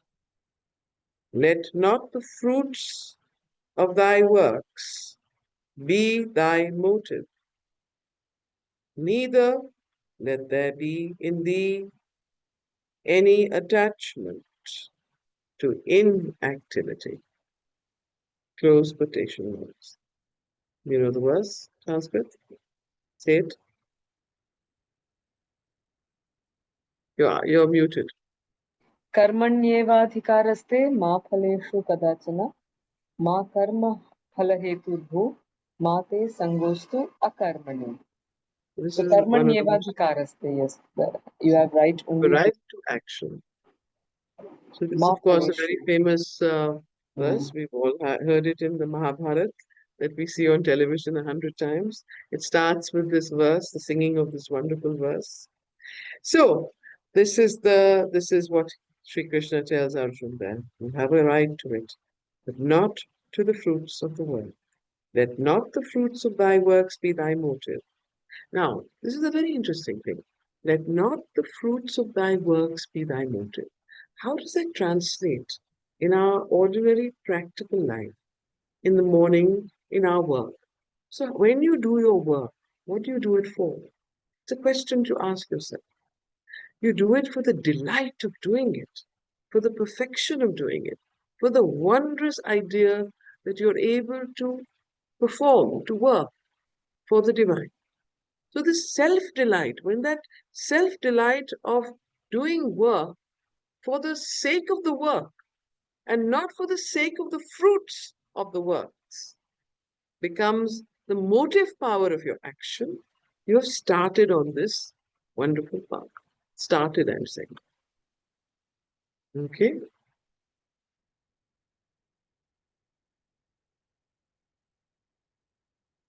And yet he does not cease from work and action.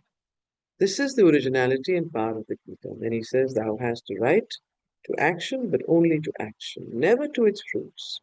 Let not the fruits of thy works be thy motive, neither let there be in thee any attachment to inactivity. Now, this is very important. Tamas. So there is the attachment to rajas. There is also the attachment to tamas, inactivity. What does this mean? Can anyone give an example? Attachment to inactivity, an example of attachment to inactivity?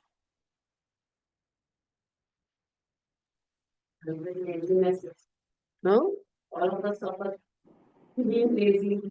Laziness? Okay, yes.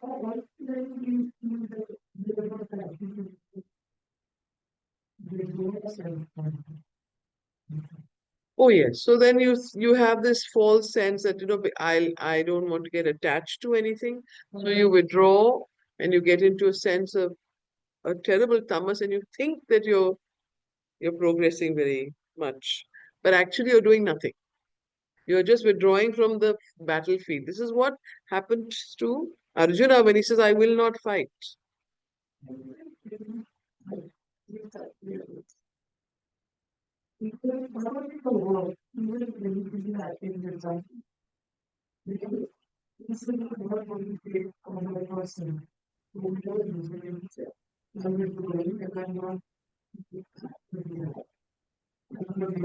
Yeah. Yeah. So when you refuse to engage, yeah. So yeah, so these are all ways of the same movement. Okay. So this is what he's saying. Therefore, it is not, let not the works or fruits of thy works be thy motive, neither let there be in thee any attachment to inactivity. Therefore, it is not the works practiced with desire by the Vedavadins. What are the Vedavadins, Anuradha? It is not the claim for the satisfaction of the restless and energetic mind by the constant activity, the Ah. claim made So, by the practical or the kinetic men, which is here enjoined. Yeah? yes, this is the whole concept of karma. So Hmm. in the division of the philosophies, there is one known as Mimamsa. Mimamsa is about the performance of the different rituals in order to arrive at different states that are spoken of in the Vedas. And Right. that is what is normally referred to by karma in the Vedic context, and also what Shankaracharya actually opposes when he talks about, he says, you don't have to do any work at all. But At all. what Shobindo says here is that this, I need to do all these performances in order to arrive at all those results. That's the actions that he's talking about here of the Vedavadins. So Uh, therefore, it is this, not the there works must practiced neither let there with be any desire by the attachment. Yes. Vedavadins. Yes, Hmm. that is the one, that if I do this action, this yajna, then I will get this fruit. The I will sacrifices. get Yeah. Swarga, I will get heaven if Yeah. I do this, if I do that. So, Hmm. So it is actually those are done for the desire for fruits. So it's not that yes, that he's talking about. yes, Therefore, it yes, is not the works practiced with desire by the Vedavadins. Note, it is not the claim for the yeah. satisfaction of the Just restless and one, energetic mind. I'm sorry, if I sorry? may just add one other thing. When Shobin was saying this, he's not denying the value of those actions in themselves also. Like these yajnas have, at the material level, they have their benefits. Hmm. But when one attaches that if I do this, only Fruit. then will that happen, that Yes. Yes. outsourcing of the entire internal action to a materiality of expression because of a, again, falsely placed belief in what will give you the result. So Right. that is the problematic aspect. So therefore, it is not the works practiced with desire by the Vedavadins. It is not the claim for the satisfaction of the restless and energetic mind by a constant activity.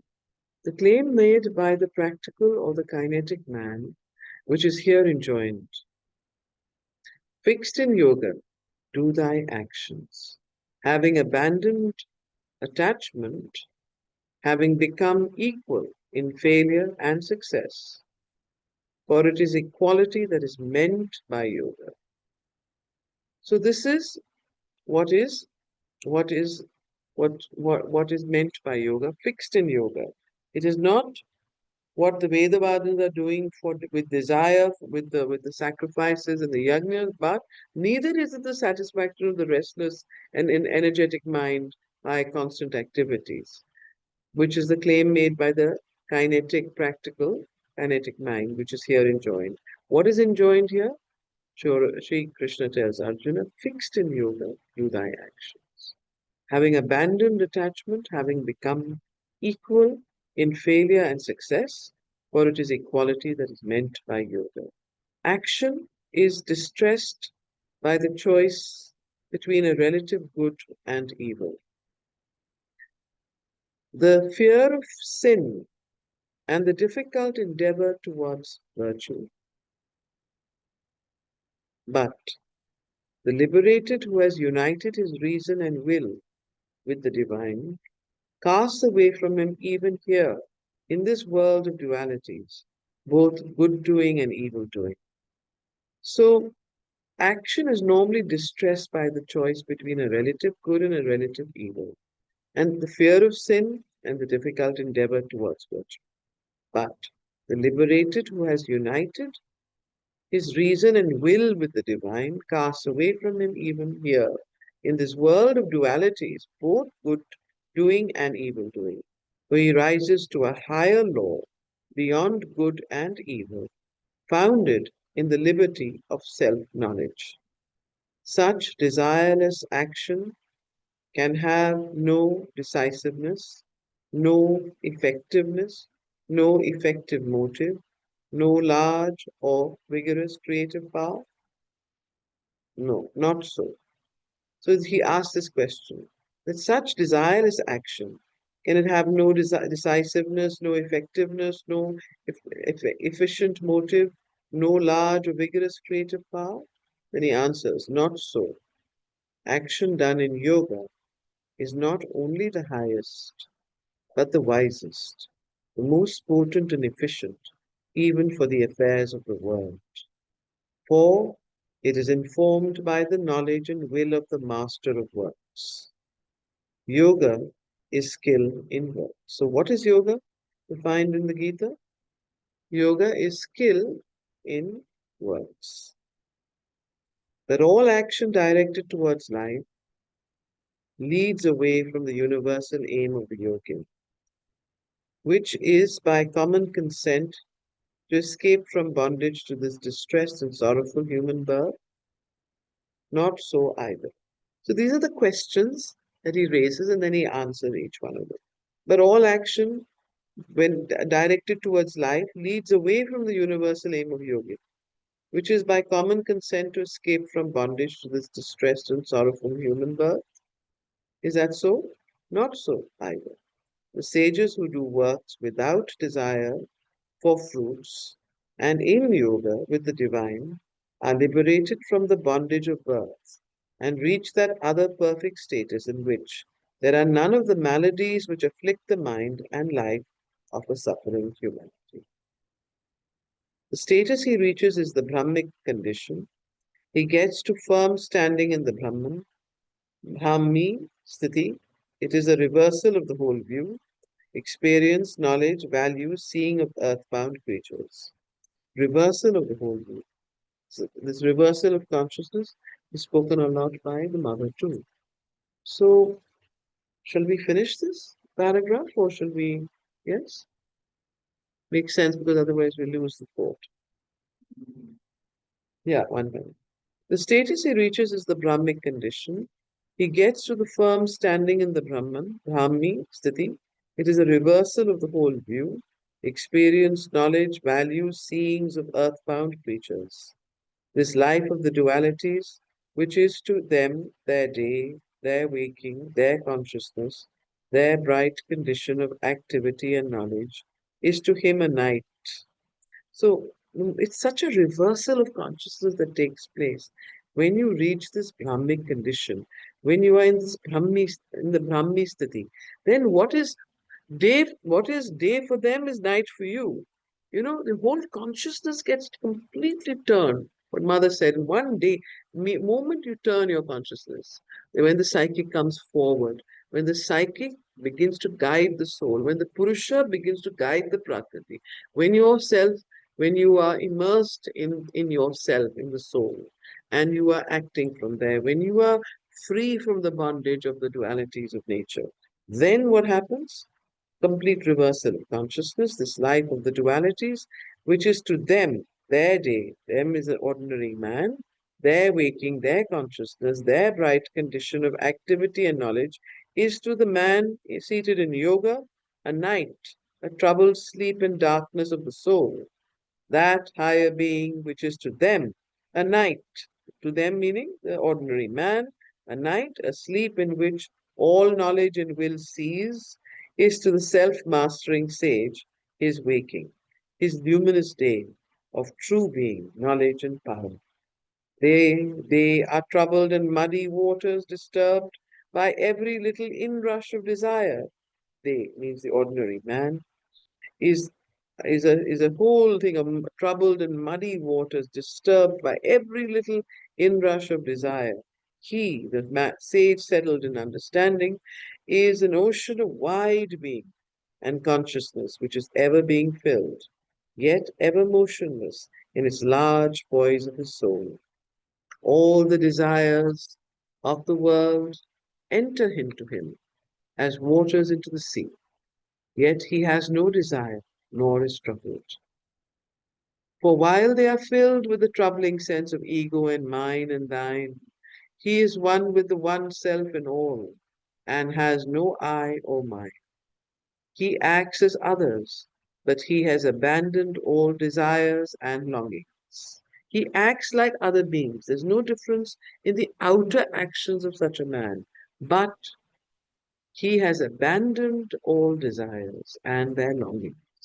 He attains to the great peace and is not bewildered by the shows of things. He has extinguished his individual ego in the One, lives in that unity, and fixed in the status at his end, can attain to extinction in the Brahman, Nirvana, not the negative self annihilation of the Buddhists, but the great emergence of the separate personal self into the vast reality of the one infinite impersonal existence. So, he attains to the great peace and is not bewildered by the shows of things. He has extinguished his individual ego in the One, lives in the unity and fixed in their status, in that status at his end. He attains the Brahman, Nirvana, but not the negative self annihilation of the Buddhists, but the great emergence of the separate self into the vast reality of the one infinite impersonal existence. Such subtly unified, such subtly unifying Sankhya, Yoga, and Vedanta is the first foundation of the teaching of the Gita. It is far from being all, but it is the first indispensable, practical unity of knowledge and works, with a hint already of the third crowning, intensest element in the soul's completeness. And what is this third crowning, intensest element in the soul's completeness? Divine love and devotion. Okay.